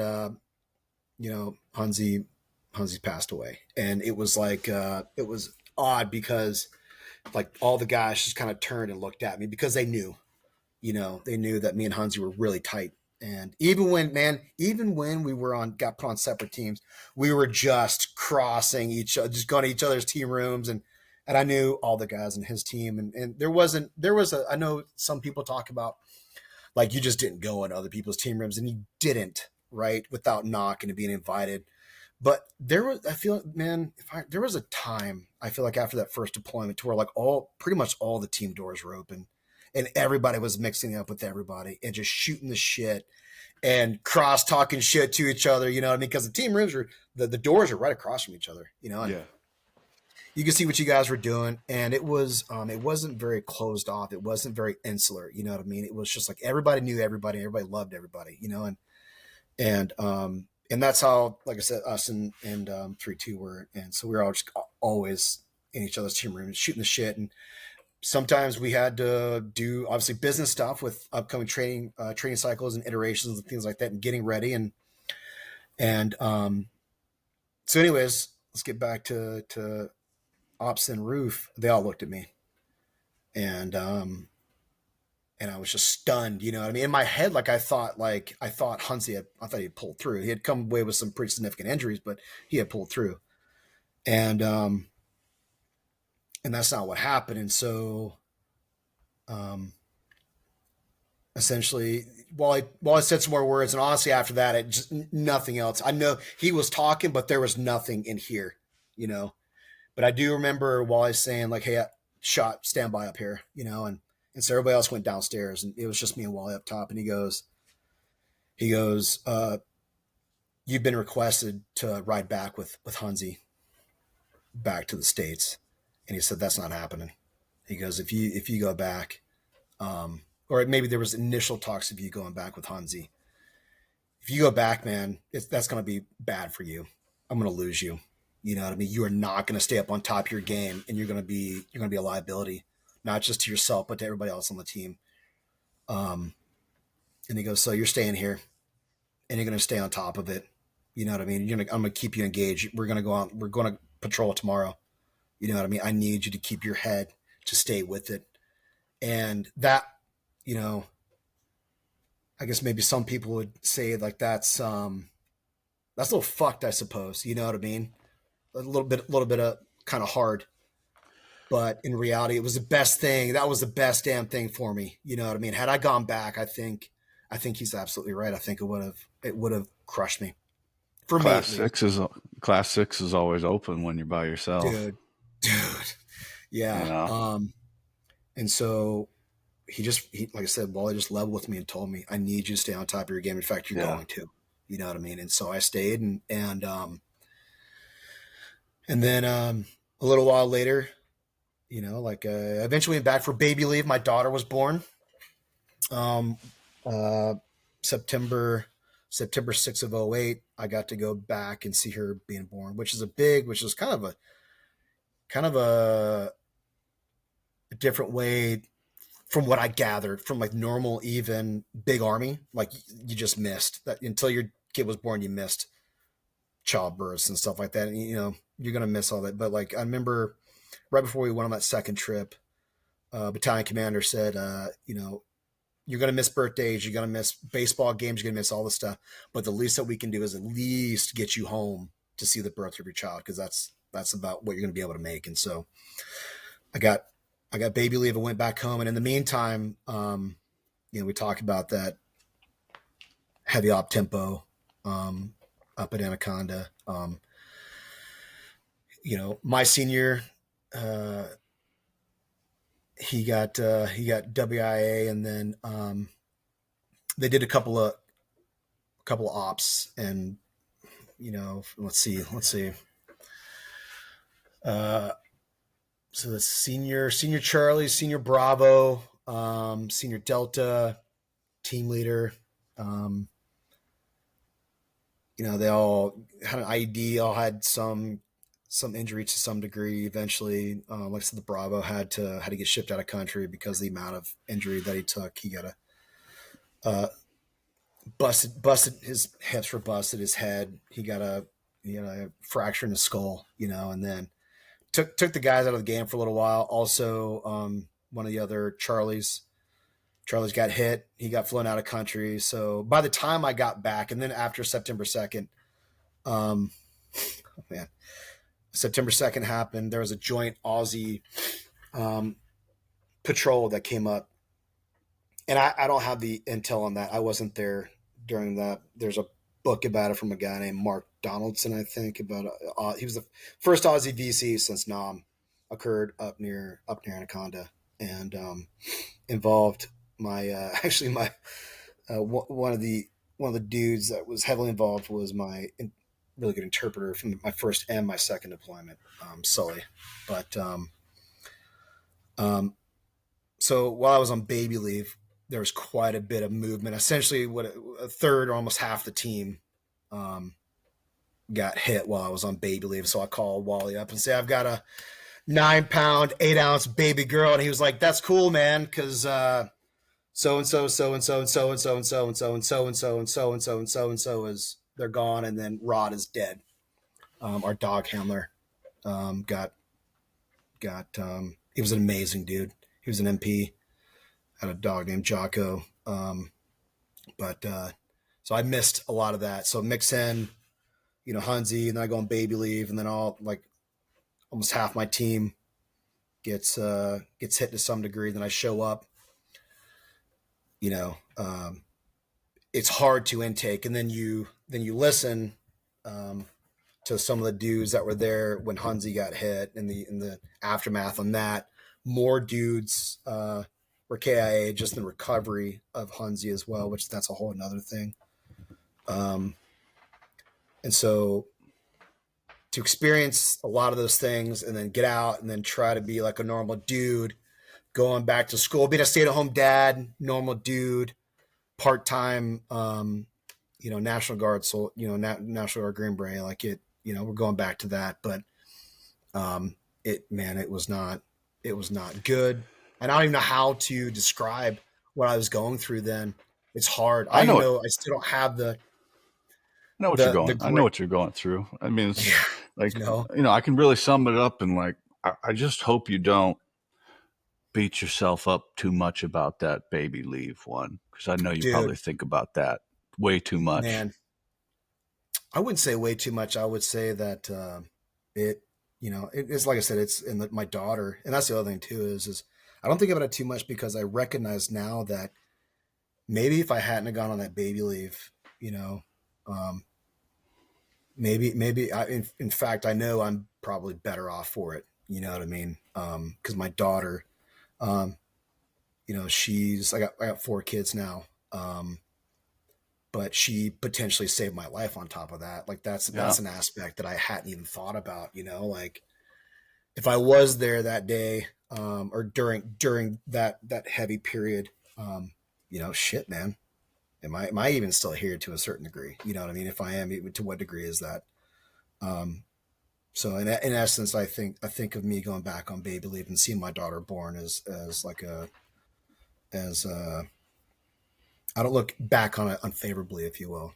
It's most certainly, Good. from my perspective, a life saving event. So, um, but yeah, it was with all that, it was, man, it was not good. I was a not a good father, not a good husband after I got back from that. Being so young, I mean, shit, I got out 20, I was 24 after, 2009. yep. So 2 deployments, 2 hardcore, what I perceive as 2 hardcore deployments. Like I said, a lot of firefights, a lot of messed up stuff, and then a deployment in Central America, that was pretty fun.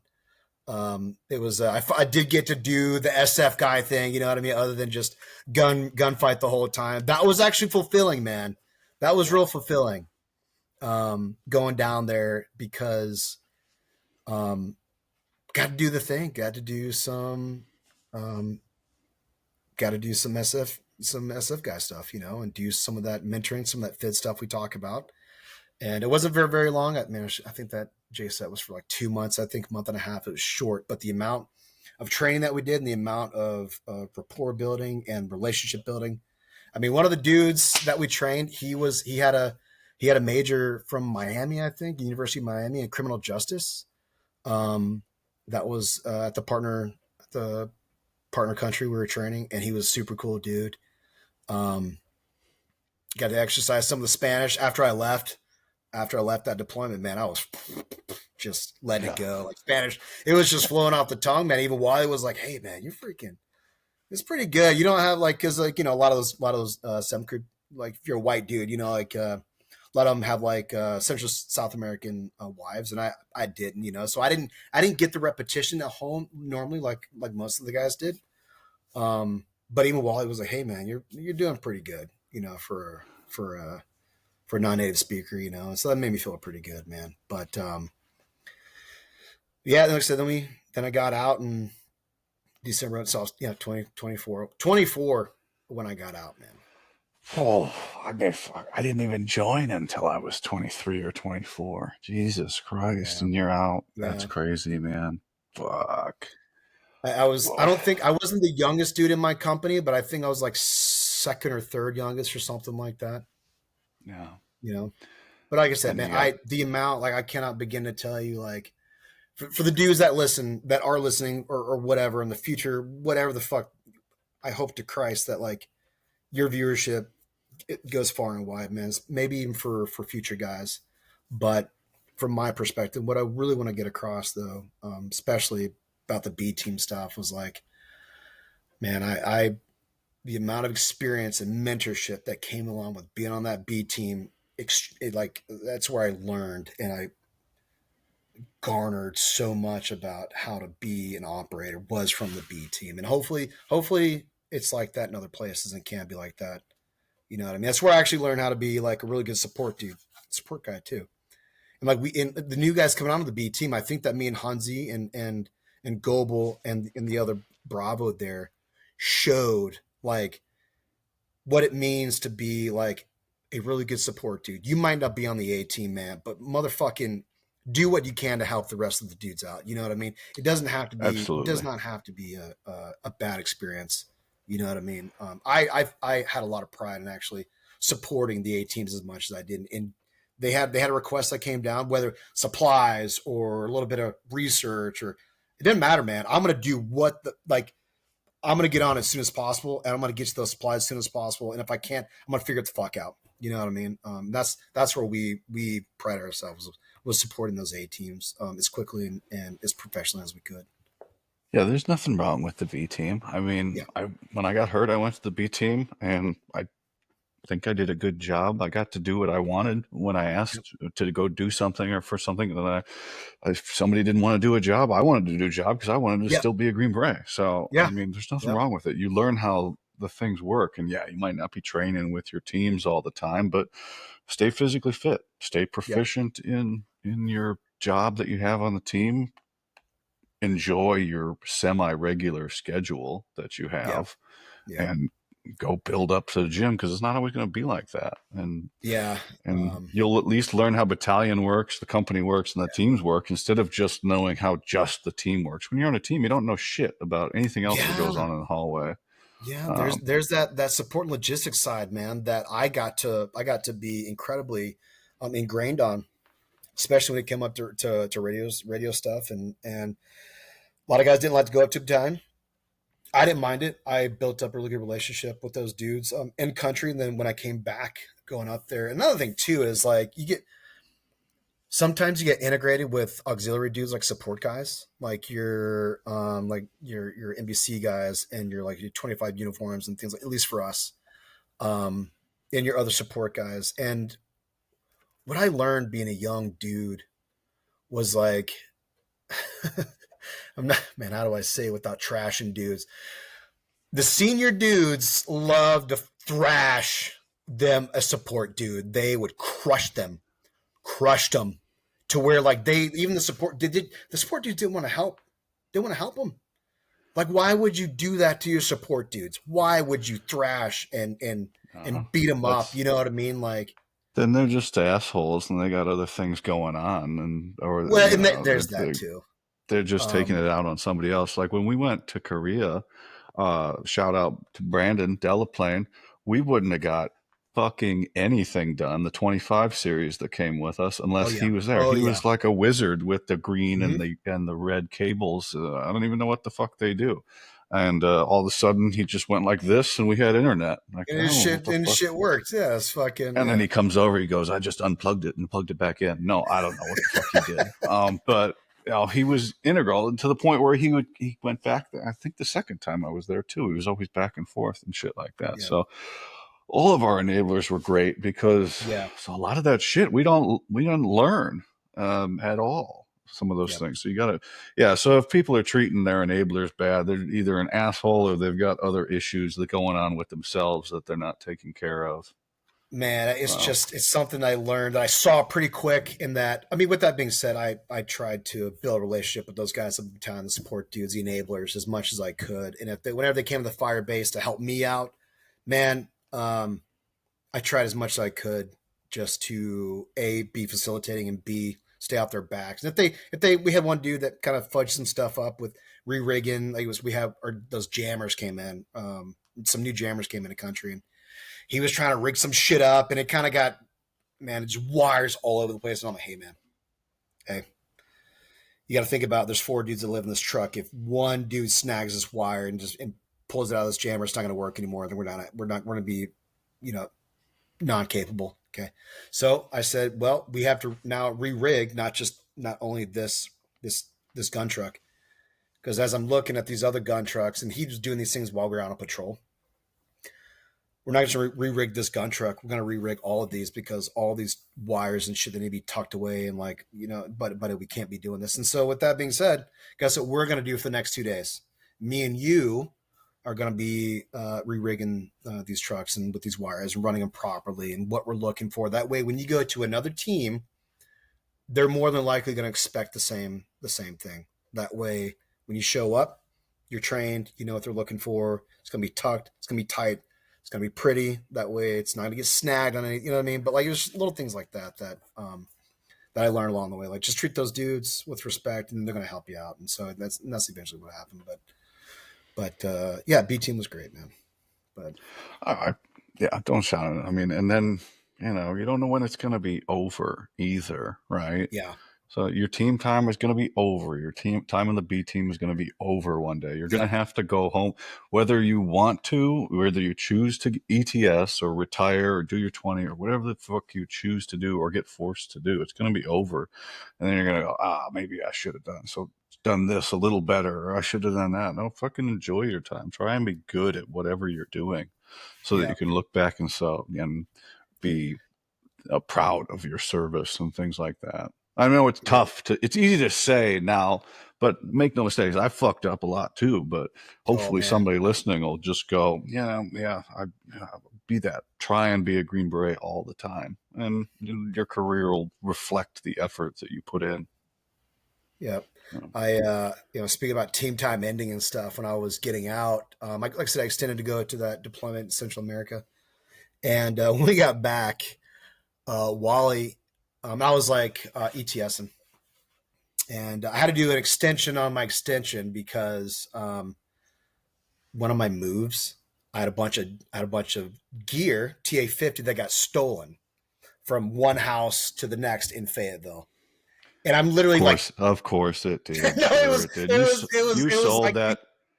You sold that shit. Shut the fuck dude, up. no. So it was the legit, the like the regular, like what do you call, not the, what's the The fucking, TA-50, the camo, dude, yeah, it was the base, not even like, it was like the base shit, you know what I mean? And so the CIF, Central Issuing Facility. CIF, yeah, Central Yeah, Issue yeah. Facility. Yeah. So it was all that stuff. Which is why would they steal that? I was literally a couple of days, I was moving in between houses.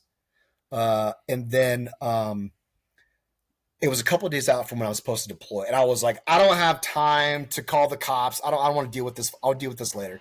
And so I put it off. And so anyways, I went to go ETS. I'm going to go to CIF, and I got that big ass long list of shit that you're supposed to. And I'm like, I'm missing this and that. I'm like, oh fuck me, I'm getting pretty close to actually getting out. Had to do no extension. Anyways, one of those extensions, Wally, I told Wally about the whole thing, and he was like, yeah, no worries, man, do the thing, and had to do the police report and all that shit, and in the meantime, Wally was like, hey, there's something on your desk, man. And I'm like, okay. He's like, just go check it out. So I went up to my desk, and what I haven't said is I obviously I was on a Halo team, but due to deployments and training iterations, I went standby like 3 times, and I watched PV3 Air Force dude just waltz right in there, combat controller, PJ, fucking other dudes had hard slots, and I think the closest I got was like I was the next name for standby. And I went up to one of the instructors. I said, just out of curiosity, the dude with the clipboard, I said, where am I at? He goes, next one, dog. And I was like, fuck, and so I never got to go to Halo school, even though I was on a Halo team. But so Wally had concocted an idea that he was like, there's a hard slot, man. That's your name. That's your hard slot date. He goes, I don't even need you to re-enlist. He goes, I just need you to extend for 1 year, and you get to go to Halo school. And I said, Wally, I love you to death, man, but you can take this piece of paper and shove it up your ass, dog. And Ooh. he was like, just freaking do it, so I didn't get to do any of the cool guy schools. You know what I mean? I didn't get to got overrode on Ranger School, got overrode on SOTAC. Had a slot for Oh, SOTAC. I don't know, I don't mean to brag, but I was the company master driver. Whoa, hey, look at you, dog. Hey. Yep, Uh, I could forge a license like you wouldn't believe. um, so yeah, so I had a slot for to go to SOTAC, which would have been super cool. But so yeah, it's teen time, man. That's about all I got to do was, and I try to. Everybody asks me like, "Did you do any cool guy stuff?" And I'm like, I got to deploy a couple times, and I got to do some some urban combat schools. Did a couple cephalics, one active duty, and then one when I was in the National Guard, and You know, but that was about it, man. you did And that's shit like, that yeah, you did shit. It's what's gonna be that? tough to convey. Like it's gonna be tough to explain to like civilians what you did, like the deployments, because every 20 years of people deploying, but at combat as in seventh group at that time, that's just it's in there and fucking Man, you know yeah, getting it. and when you explain people, because in '07, Iraq was like was, what's the word? What am I looking? That's what the focus was Iraq at that time. So it was like Wild West in Afghanistan, man. You know, Yeah. um, it was, and then even '08 too. I think when we realized we had our hands full with the local insurgents, um, which corresponded later on with that checks off unit coming into Anaconda. Um, Wally had tried, or even maybe even the team leader had tried to request other. We started with obviously some sort of like support, right? Like I think if I remember right, they talked about maybe like a platoon of Rangers or something like that. Because we had a couple of enablers. We had some stop guys out there and a couple of Air Force medics or what the fuck were the Air Force like? Yeah, I think they're Air Force medics. Two of them at the time. I think there's one and there's two. I think four PSYOP guys. There was a ANA like contract liaison guy, um, and then us. Wasn't a whole bunch out there, and then ASG obviously. But every time we requested anything, like nope, nope, don't have it. Okay, how about already some sort of field artillery?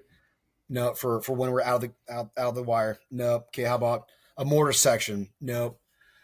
And then it just seemed like and these are all things that are getting second handed to me. I'm not directly involved in the decision making. Like I said, that's at the Wally, my team leader level. But um, it just seemed like we tried everything we tried, just everything got shot down. And then finally, after we lost a whole bunch of dudes, got um, the team got essentially halved. Um, checks off guys came in there, and that seemed to help. But that was also rolling into the latter part of the fighting season too. But so yeah, it was a little sporty. So try to explain all that. Yeah. How do you explain not doing any really cool guy stuff, and then be the the deployments and things like that. And that's why I led off with talking to you is when I came on to like Wildland Firefighter, the guys that hired me had seen my resume. Other than them, I didn't want to talk about it. It's not I didn't want to talk. It's just that like I don't want those like preconceived notions about who they think I'm or what I'm supposed to do, because everybody thinks that like SF dudes are like superhuman, like CAG dudes are superhuman. So I mean, there's just that elevated status that we're supposed to inhabit. You know what I mean? And I just try to tell everybody like there's more normal Yeah. fucking dudes that came through that walked through the halls or got the Green Beret than I think they want to believe. But Oh, absolutely. It was always full of just regular just tough regular dudes. fucking, yeah, just good dudes, Um, But and I tell people I was like, the ideal Green Beret physique is not me. Like you don't want to be lugging all this muscle around and everything. Dude. And the thing is not a skinny guy that can just carry weight and Yep. walk or run fast is I, more I, ideal. I think I think the physique that I've read is about between 5'8" and 5'10", I 185 remember that pounds. slide. I remember that. Yeah, You know, that where it is broke that down. Yeah, a, yeah. I think that at the time when I was, I think that sounds, but I mean, now I'm old, fucking fat and old, man, but I'm gonna say old. I'm not old. That's not the right word, but, um, You brought up fat and old, and you know, as you're gonna transition, so like the future, right? And yep, obviously, you can't be operational. It's a young man's game, and you're dude. getting towards the latter end of that because you've had a hard life since you were 18, and now you're 40, right? Yes, sir. So you're going to transition to leadership roles of these IMTs. And without Yep. throwing anybody under the bus, in Yeah. my little experience that I had working with your senior level incident management um, personnel, Yes, sir. um, is it just because these folks, when they were younger, had such just a hard career of 20 years of just beating it down that they kind of let themselves go a little much and start looking like far from the part? I would say that you're talking specific, like fired, like The fire people in overhead. That's charge. yeah, yeah, yeah. So I would say that injuries, most specifically to like wildland firefighters, is and it seems like obviously not everybody that's in an IMT, um, especially all hazard, have a fire background. I mean, predominantly, I think there's different versions of the pack test that they can take. I'm not even sure like all IMT positions are fire qualified or need to be fire qualified. You know what I mean? Um, but yeah, like fire, as I said earlier, now we've gotten to here. It's hard, man, and you are broken down. When I hear if you ever listen to any like hot shot interviews or anything like fire, but 20 year 30 25 30 year anything in fire, especially we talking about like a hot shot soup or anybody in that line of work, like that's a hard grizzled individual, and eventually what happens over time is that your body just breaks down, man. And I would say that there's like a point of no return almost with the amount of injury that is incurred. Like there is no real like to my knowledge in the army now. There's like man, at least on the special operations side.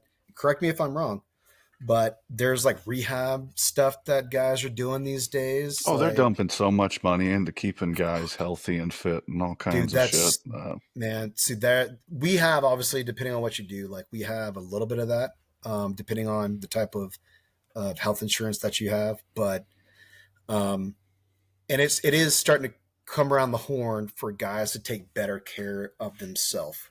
But as far as it being ingrained, it's just not, dude. It's just not. Guys are getting off the line after 20, 30 years and so busted. I mean, even myself, like this is like I said, my going on my 12th season, um, going on so two busted Achilles, not what's not completely like ruptured in half, but like strained, two hardcore strained Achilles. Well, three really, because I've done one twice.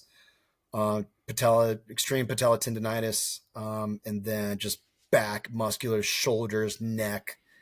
Um, it's just, I mean, it's being a wildland firefighter does take a toll on your body. Now, as far as the individuals that you're talking about, in the IMT positions, a lot of those, man, a lot of just sitting down. You know what I mean? There's a lot of sitting down, a lot of doing this right here. Is that And in your so, future to kind of progress to a desk? no, no. No. Okay. Well, would say, so like I said, right now I'm an assistant on a crew. I mean, I'm still very much day to day involved with. Now we don't have the seasonals on right now. Like I said, we're only going to have a crew of like 12 this year, but we are going out in the field. We are doing that scouting you're talking about, that making sure that the line is safe, coming up with that plan, and then briefing the plan. We are still pounding the earth beneath our feet on a daily basis, along with the guys. Now, what those days look like, because man, I can't even begin to tell you. And the thing is, yeah, we can sit here and talk rounds, honestly, about the different years, about what they look like operationally. Like Fire Free 19. You know what I mean? There wasn't a whole bunch happening down here in the States, but it was happening up in Alaska. So down here, we prescribed fire season. We got a late spring. There just wasn't the fires. They stayed small. But you go up to Alaska, you get a couple weeks in there, and then everybody's rotating up there for their fire season. It could range anything from my first couple years in 14 and 15 were ball buster years, meaning you go available, you do those 2 weeks on, 2 weeks off, and those 2 weeks, man, those can look like hitting the line every day, either going for the first couple years until like 2018. We were if I remember right, we were going direct pretty often, meaning digging hand line, saw line, getting right up on that fire like we talked about. And it's just a lot of hand work, man. As a hand crew, that's just what you do. You're cutting the brush. Somebody's cutting the brush, somebody's moving the brush, or the sticks, and then somebody's digging the earth. You know what I mean?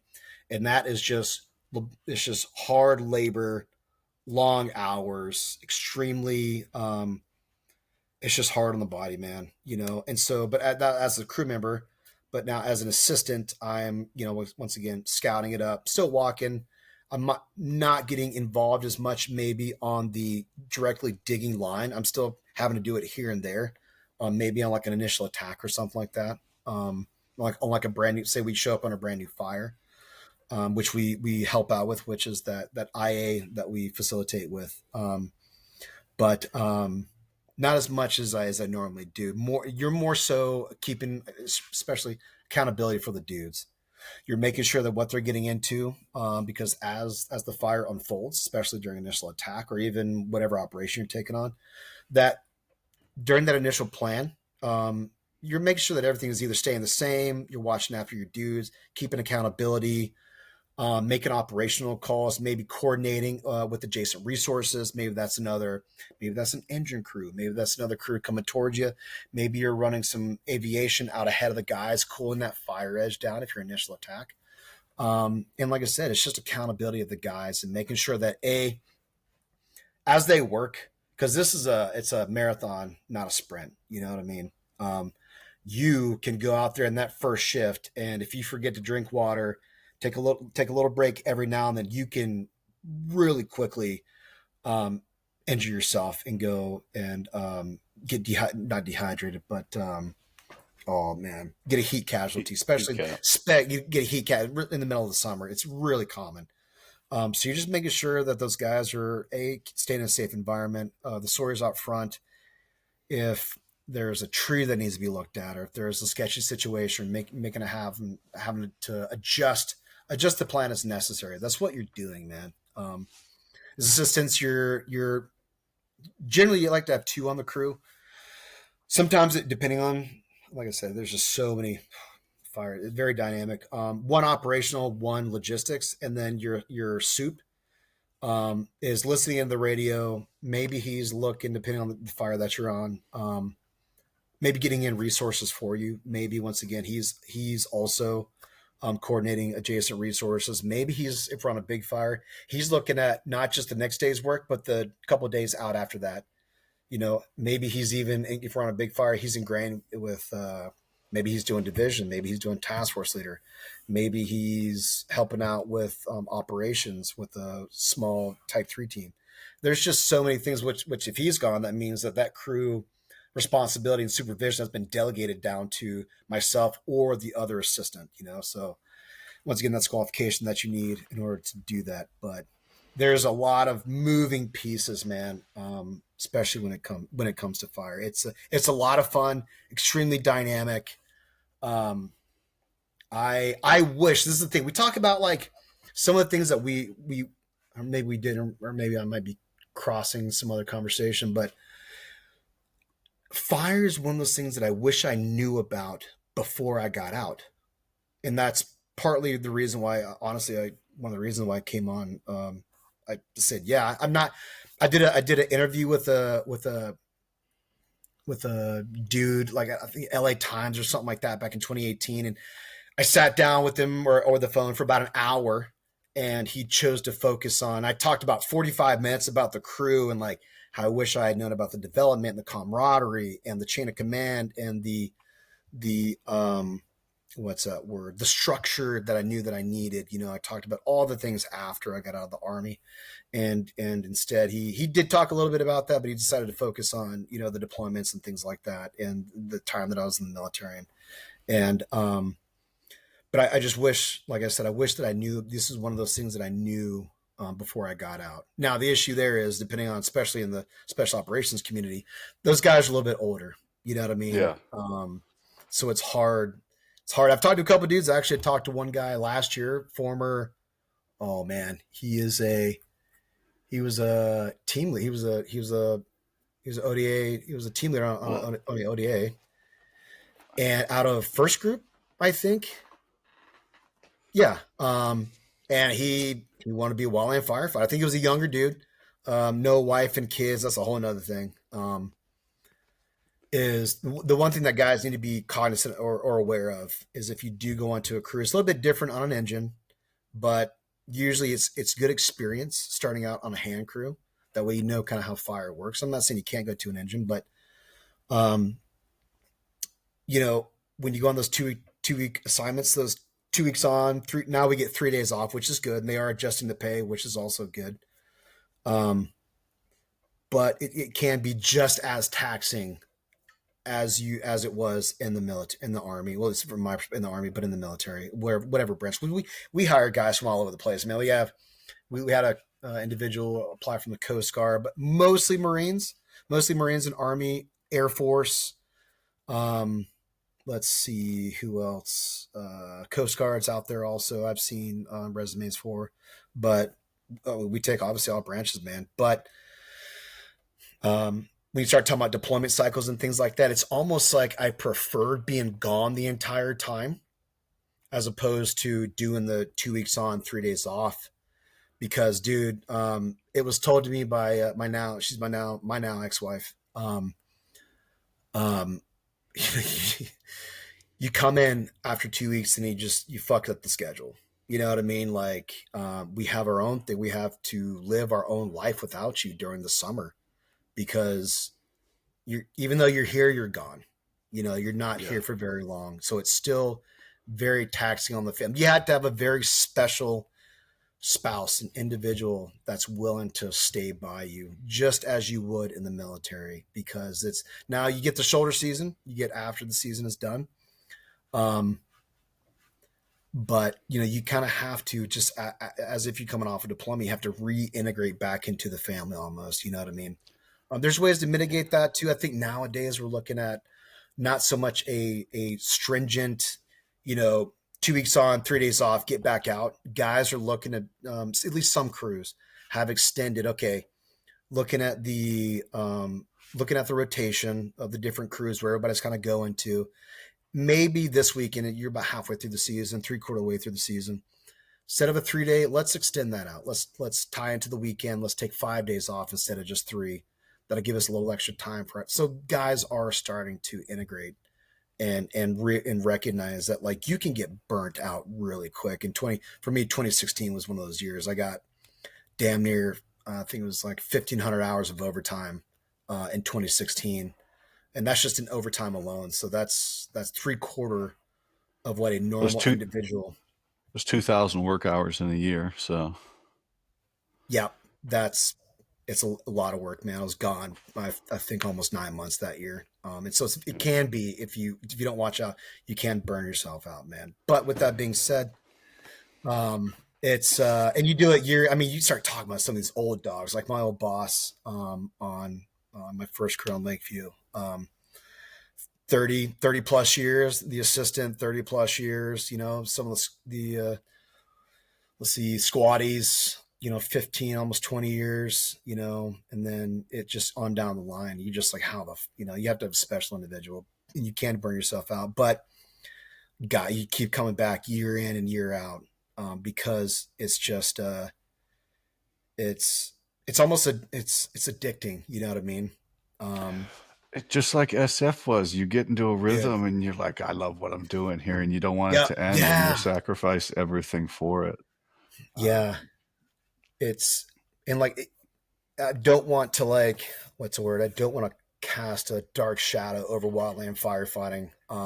Oh, you just have to understand that there's a sacrifice to There everything is. that you want to do in life. If you want to be a Green Beret, listen to my show and listen to everybody come on here and they'll rave about how much they loved it, but what it took from them or what they let it Yep. take from them.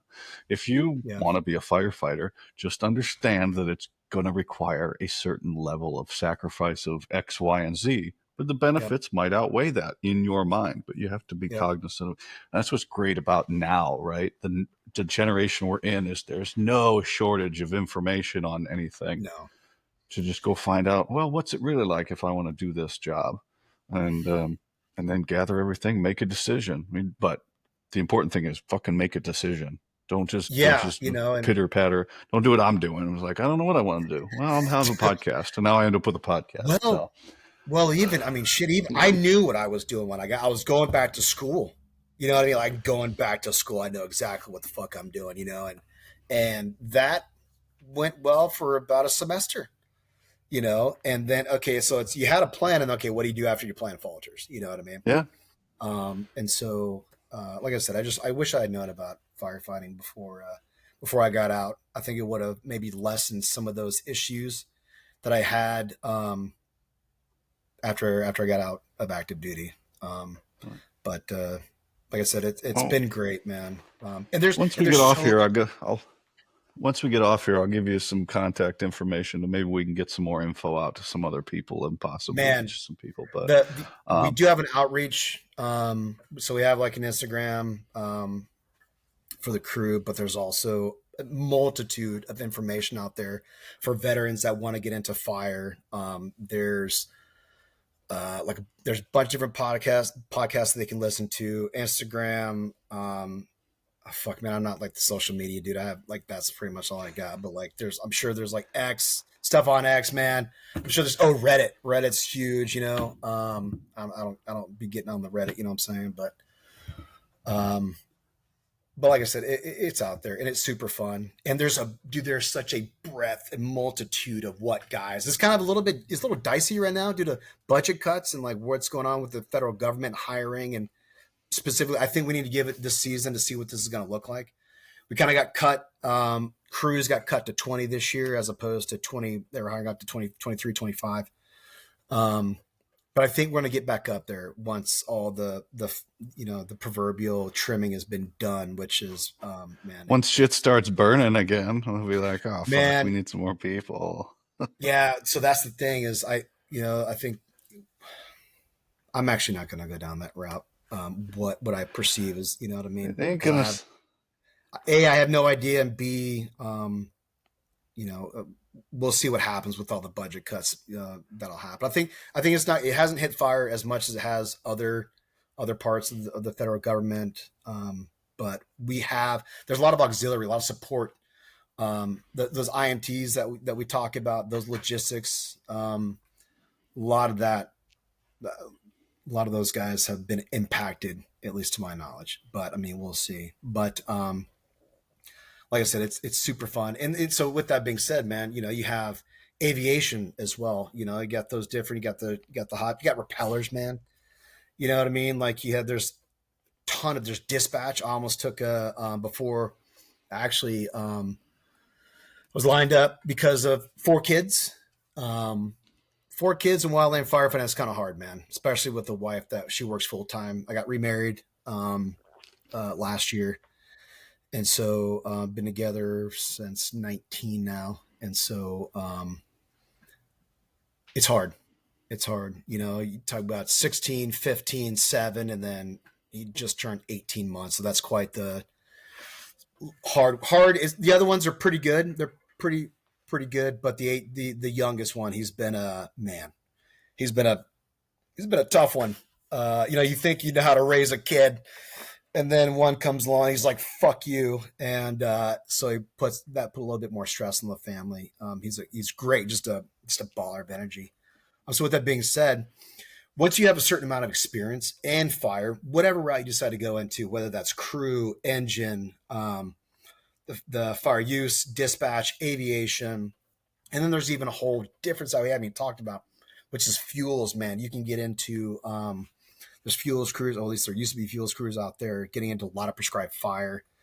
The different agencies, we'll see what happens with that. Supposedly they're talking about combining all the fire agencies into one. What that looks like, I have no idea. I haven't heard anything about it. Um, there's a lot out there that anybody can get into. They just need to have a good resume and just recognize that fire is not like a lot of the other entities in the federal government. Like a lot of guys get out and then they go in to be like an LEO or maybe an ologist of some sort. You start at the GS9 level. You know what I mean? You get that pay, or GS8, 9, you get that and you start getting your increases after that. In fire, you're going to start, generally speaking, unless you have a background in something, as a GS3. If you have a degree in something in wildland fire, maybe you'll start as a GS4. But after that, when you start looking at your 5, you got to have experience, and you got to have at least you have your task books filled out in order for you to qualify for those 5 and above positions. And after that, it's time and grade. And so, like I said, it's you just have to be able to lower yourself again, and just be willing to move the sticks and make piles and stuff like that. And then in the end, if guys decide that they like it, it from my perspective, it is worth it. And plus, number 2, right now is the time to come into fire, because we are looking at God, I can't remember what staffing is at, 50% staffing or something like that. Something abysmal to what we actually need to be. And maybe that number's wrong. I've heard different numbers due to like ADs in different parts of the country, man, like how they count that. I'm not really sure, but it's not anywhere close to where we need to be. Once again, we'll see what the budget does and hiring this year, which has been super fairly frustrating at times, but a lot of turnover in the federal government. It's a lot of agencies seeing a lot of change, and it's been hard on fire, but really, really everybody. So it's been an interesting year. So Federal government's gonna do whatever the fuck the federal government's gonna do. I ain't nothing I can worry about or yep, influence in that case. So, but yep. fuck, man. And that's kind of where we're at. It's there. Like I said, we got cut from 20 to 12 essentially.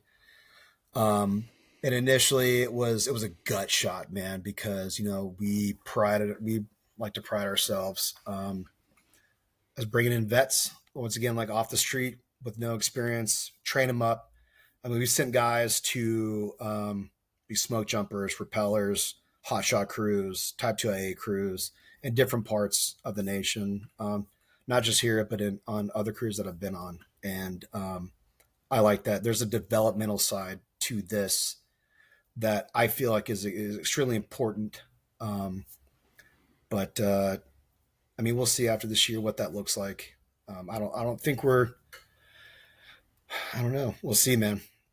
We'll see. I want the word out there that just it's gonna suck for a couple years, man. You know what I mean? But there is a way for you to get time and grade, and right now is a time to get those task books done and completed, and make your way up the rung, man, and figure out A, if you want to keep doing it, or B, it's really, it looks good on the resume too, man. So Yeah, man.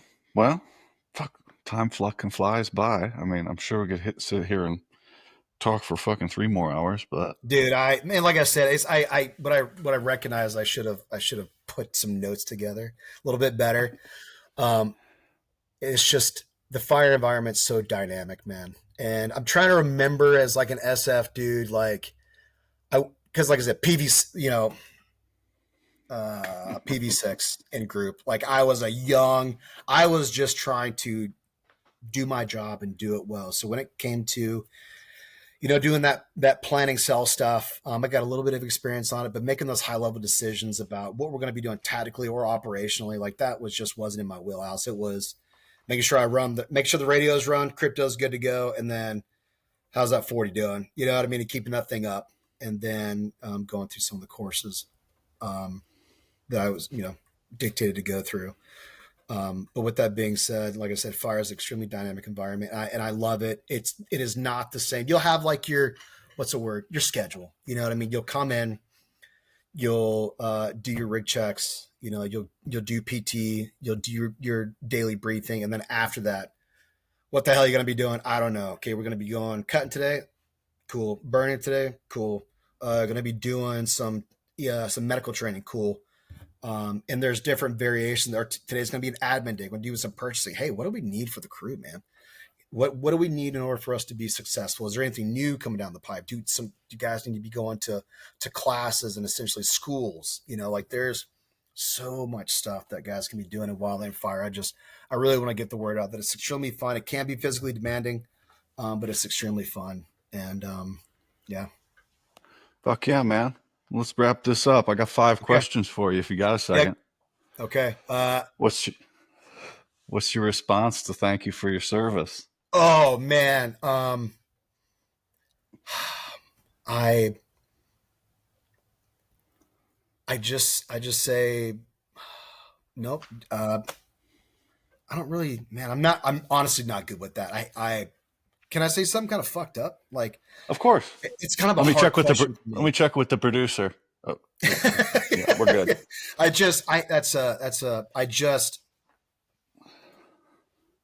I'm not really good with that, honestly. I don't know how to. It's just I just say I had a good time. I did my time, and then I got out. That's thank you kind of a thing.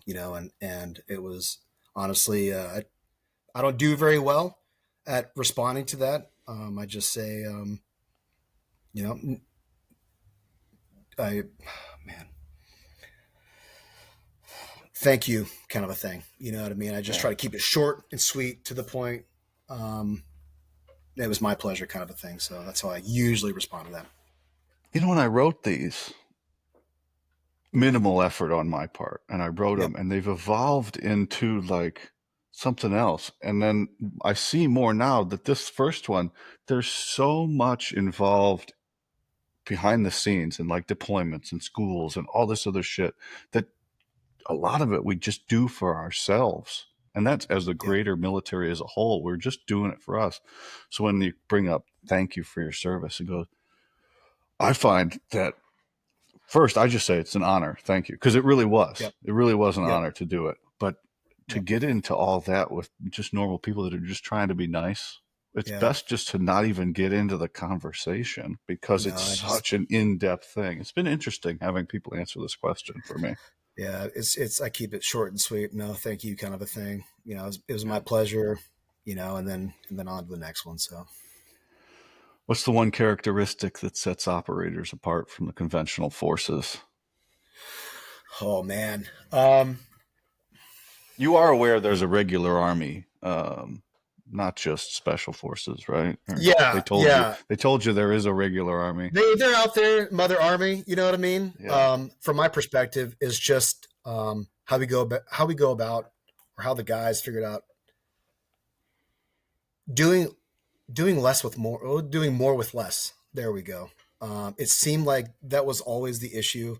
We're lacking X, Y, and Z. Okay, how do we figure for Y, kind of a thing. And so it just, especially when you're overseas, I mean, something as simple as, I mean, in my head, one that comes up is one of the teams needed like a base plate for one of the mortars for like an M60, and fuck man, we didn't have an extra one around, so we went up over to the Aussies, and they made us one, you know what I mean? And so it's just like I said, um, trying to figure out how to complete the mission, kind of a thing. I think that seems, instead of being like, woe is me, kind of a thing. Yeah, how the guys go about trying to fix the problem. You know what I mean? So that was from my perspective and the guys that I was surrounded by. Absolutely. It's like Fucking, we all run into it. Yeah. But to tie in right back to the beginning of the episode, now you're going to have to deal with the other side of it. You've got your crew is going to be smaller, and you're going to have to rein Oh, that in and be able to point out, I can't do this, instead of taking the way of still accomplishing the mission with less. You go, no, okay, we're I need to know my left and right limitations here. So yeah, no, we like I said, it's that was the first thing. Okay, well, we've got majority of our crew cut. What are we gonna do? And it was out the gate. And like I said, we're not special operators over here, man, but it just falls in that same mindset. Okay, how are we going to continue to be successful? What are we going to do in order for us to be successful? It's just okay, cool, on to the next thing. You know what I mean? And yeah. I feel like that mindset is just is fairly prevalent. So, What is the one moment of your career that you wish you could go back and relive or redo? oh man, I don't know. I had a okay. I do think about this quite often, and it's dumb. I don't know why I think about it. So remember, I was telling you about my old man I run into people, right? That my dad do stuff like that, and it wasn't really. It was toward the tail end of my career. It was actually while I was getting out. My dad ran into two uh, CAG support dudes. Okay, that he was the first sergeant of in Schofield. One of them was he was a breacher, and the other one was a dog handler. And we saw him. We were at my house in Fayetteville, and we're driving by we're getting fuel out near Rayford. And my dad was like, "Hey, that's so and so and so and so," and they were really good buddies in Hawaii together. And he's like, "That's so and so and so and so," and I was like, "No, the fuck, it's not." And he was like, "Yeah, it is." And he rolled the window down. "Hey, mother," starts cursing at these two dudes. And I'm like, "Dad, what if it's not them?" Ended up being them. They came over and started kind of, who is this fucking dude? Yeah, so they did the bro thing again. Hey, good to see you, kind of a thing. And long story short, they said, "What are you doing?" And I said, "Oh, I'm getting out." I was, ETSing. Oh, mm. And they said, "Don't do that." They said there is a PT test and a not a selection. What do they call it? A tryout. There is a uh, tryout. it's a little assessment. It's a Yeah, it was like I said. It was a PT test. They said PT test and then swim test or something like. There was a couple of things, but it wasn't. They're like, dude, it's not that crazy. It's like nothing any more crazy. And one of them, so the breacher had actually gone through. So he'd been through the long walk, didn't make it, but they're like, hey, we're gonna send you to the Charlie course because he was like, man, what was his freaking MLS? I can't remember. He had demo. He was probably an engineer or something like that. yeah. He had demo experience. And so they're like, we're going to send you to the Charlie course, and then you come back to support as the breaching, not a breaching sergeant major, but like a Master breacher. master breacher. Yes, that's it. And so that's exactly what he did. So he did the long walk, didn't make it. Charlie course, came back, and he says nothing any more crazy than you've already done. He was like, show up on Monday, and just tell them, so and so and so and so said, you're here because of them, and they'll know who we are. And I said, I thought about it. And that was like on a Friday. You know what I mean? And I thought about it all weekend, and I didn't do it. I didn't. I said, I'm getting out, but it was one of those like, what if you had gone up to that trial? What if you'd gone to that selection? You know what I mean? It was just one of those times where, what if, um, I Yeah. think it was to be on the support side. I actually, once again, it goes back to being on the B team. I didn't mind being in that support role. I learned a lot. I feel like it was one of those moments to where, like, had you done that, maybe it could have been another one of those developmental things that you had gone through, and maybe you would have thought about taking the long walk. You know what I mean? But I'm not sure. I think about it, man, because he's like, you get all the cool guy tools, cool guy schools. You get put through like their little mini version. It's not OTC, but they do train you to shoot and Yeah. stuff like that. So and I heard other guys that had gone over there on support roles and they came back to group like medic support and stuff like that. Said it was amazing. And so I knew about that background, but I decided not to go down there. And that's one of those that like not haunts me, but like what if, you know what I mean? So I think about You're that. not the first one that that went, just give me a call. And they just Yeah. didn't do it. And they go, you know, I Ah. really, I should have made the call, or I should have gone to that. Um, Well, I I mean, like sympathize it. with, but you I don't know mean, how it's going to turn out. You don't know, so you can't get hung up on it. You know how this turned uh, out, and if you're, as long as you're, it's only when you're feeling low and down that you go, yeah. if I would have just taken that I wish opportunity. it So was yeah, I right. wouldn't get, but I do sympathize with you. I mean, I talked to a recruiter about a year ago, and Mm-hmm. he's like, "Man, we could do everything to get you back in, and you could still be fucked."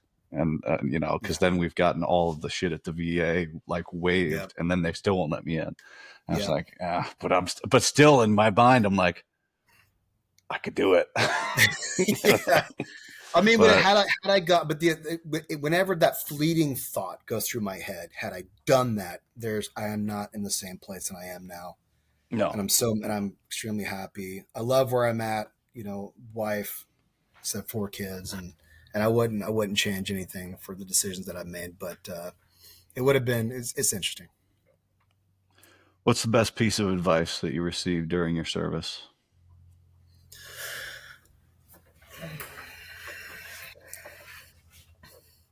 I had a habit. We talk about um, for some reason I don't know why. I always did whatever shit mission, like going through the Q course or even being in the B team. But I actually heard it when I was in the Q course. It was from I was in Sage, and he was like he's an older SF dude, and I think he'd been through Nam or something like that, and he was just one of the cadre. And I had made it a habit of if there was something that some one of the guys or anybody didn't want to do, I'm going to do it. Hey, who wants to do so and so? Hands down, boom, I'm there.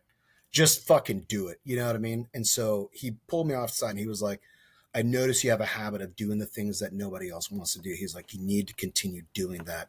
That's going to make you successful. You know what I mean? Whatever it is, like I said, whether it's doing cool guy schools like fucking cephalic and whatever, train up for PMT or area beautification. You know what I mean? Just do the things that nobody else wants to do. And that seemed to help me a whole bunch. And I just continued doing that. Whatever the hell needed to be done, I didn't really. And then as like I said, PV6, man, just just do it, and it most certainly did. It helped me in the long run. So It'll do amazing things for your reputation too. yeah, People yeah, will be like, that motherfucker, he was always getting the shit done, getting I everything done. So yeah, I totally agree with you. That's why I am where I am, because somebody gave me yeah, the opposite of that advice. They said, you don't want to stand out here when I got to my first unit. And I went, well, that's fucking stupid. yeah, Um, so yeah. excellent advice. I don't know. It was one of those things. It was man. It was right before I deployed. We had to pull guard. Um, was my no before my second deployment. We had a new sergeant major come in, super cool guy. I don't remember his name. He's super cool. It was one of those things where like, hey, got to pull guard on what are the freaking boxes we load up? What the hell are those things called? Connexes? Yeah, it was a bunch of Connexes. Got to pull guard on a bunch of Connexes. He wants to do it, and I'll fucking nobody else had their hand raised, and I said, okay, I'll fucking do it. And for whatever reason, it was when I was on the way back from baby leave. That's right, going back to Afghanistan. Um, I don't know. I did it for a couple of days before I rolled out. And the sergeant major called Wally and was like, hey, man, who's this fucking dude? And Wally was like, what do you mean? What did he do? You know, he was like, no, he fucking, even though he's on baby leave. You know what I mean? It was kind of like it was like a get out of jail free card kind of a thing. He was like, whatever. If you got any cool stuff you guys want to do or any mission, whatever the case is, like you got it. You know what I mean? Just because I decided to raise my fucking hand because nobody else wanted to guard the Connexes, man. You know, so it helped the team in the long run. So while we pull off the side, he's like, "What did you do?" And I said, "I just watched a couple of." He's like, "Man, that dude." He's like, "Thanks, that helped us a lot, man." So Yeah. Well, I had a story pop up, but that one's illegal. I can't tell you that one. So, all right. What, later it up, man. what were you afraid of then? And what are you afraid of now?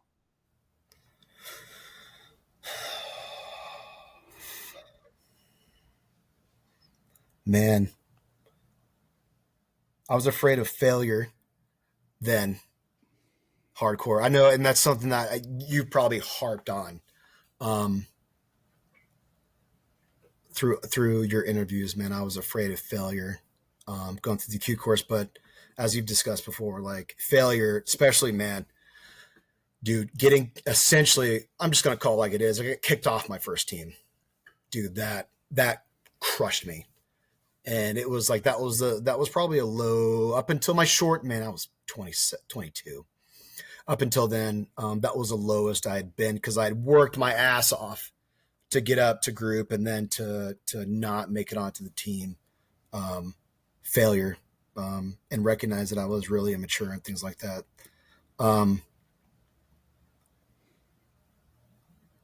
what I'm afraid of now is as I continue to venture down my career in wildland fire, and more than likely, I'm going to stay in this. I don't have that. I don't have that much longer till retirement, but still a decent chunk. As I just because the amount of dedication it takes to stay in fire, I just hope that I don't harm my family.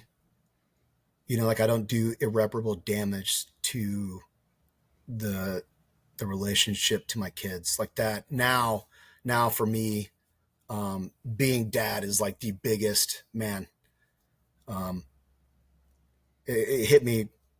I went through my divorce 2017. It hit me then. I was like, okay, motherfucker, like, what are you going to do now? What are you going to strive to do? And it was like, I want to be a great dad.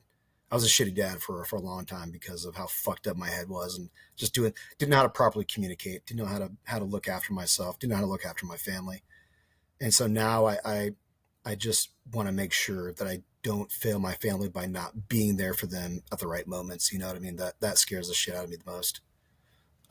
But I think that taking the time that I have available with them and making the most of it is something that's really important to me, which is, once again, it's still hard, you know, because even on the shoulder season that you have, you know, you still have assignments to go on to, you still have burning to do, you're still gone and stuff like that. So balancing that we talk about, like, man, it's almost like a falsity that we discuss, but work-life balance. Hopefully that I do that properly to where, like, by the time that they get old enough, that I've impressed enough of my thoughts of how we need to operate as a family and be as a family, and the things that I need to impress upon them to be successful in life. Hopefully I've done that well enough that they're successful, you know, so that's the thing that scares the shit out of me the most. At least you're cognizant of it at this point in your life, right? Yeah. Yeah. All right, man. Well, I appreciate you coming on. You got Yeah. anything for me? No, man. God, I just, like I said, I really wish I'd been a little bit more diligent with how to explain Wildland Fire a little bit better. But I mean, with that being said, if anybody, how to get it out there, but there's plenty of stuff out there to look up and how to get into fire. But just know that it's super fun. It's changing.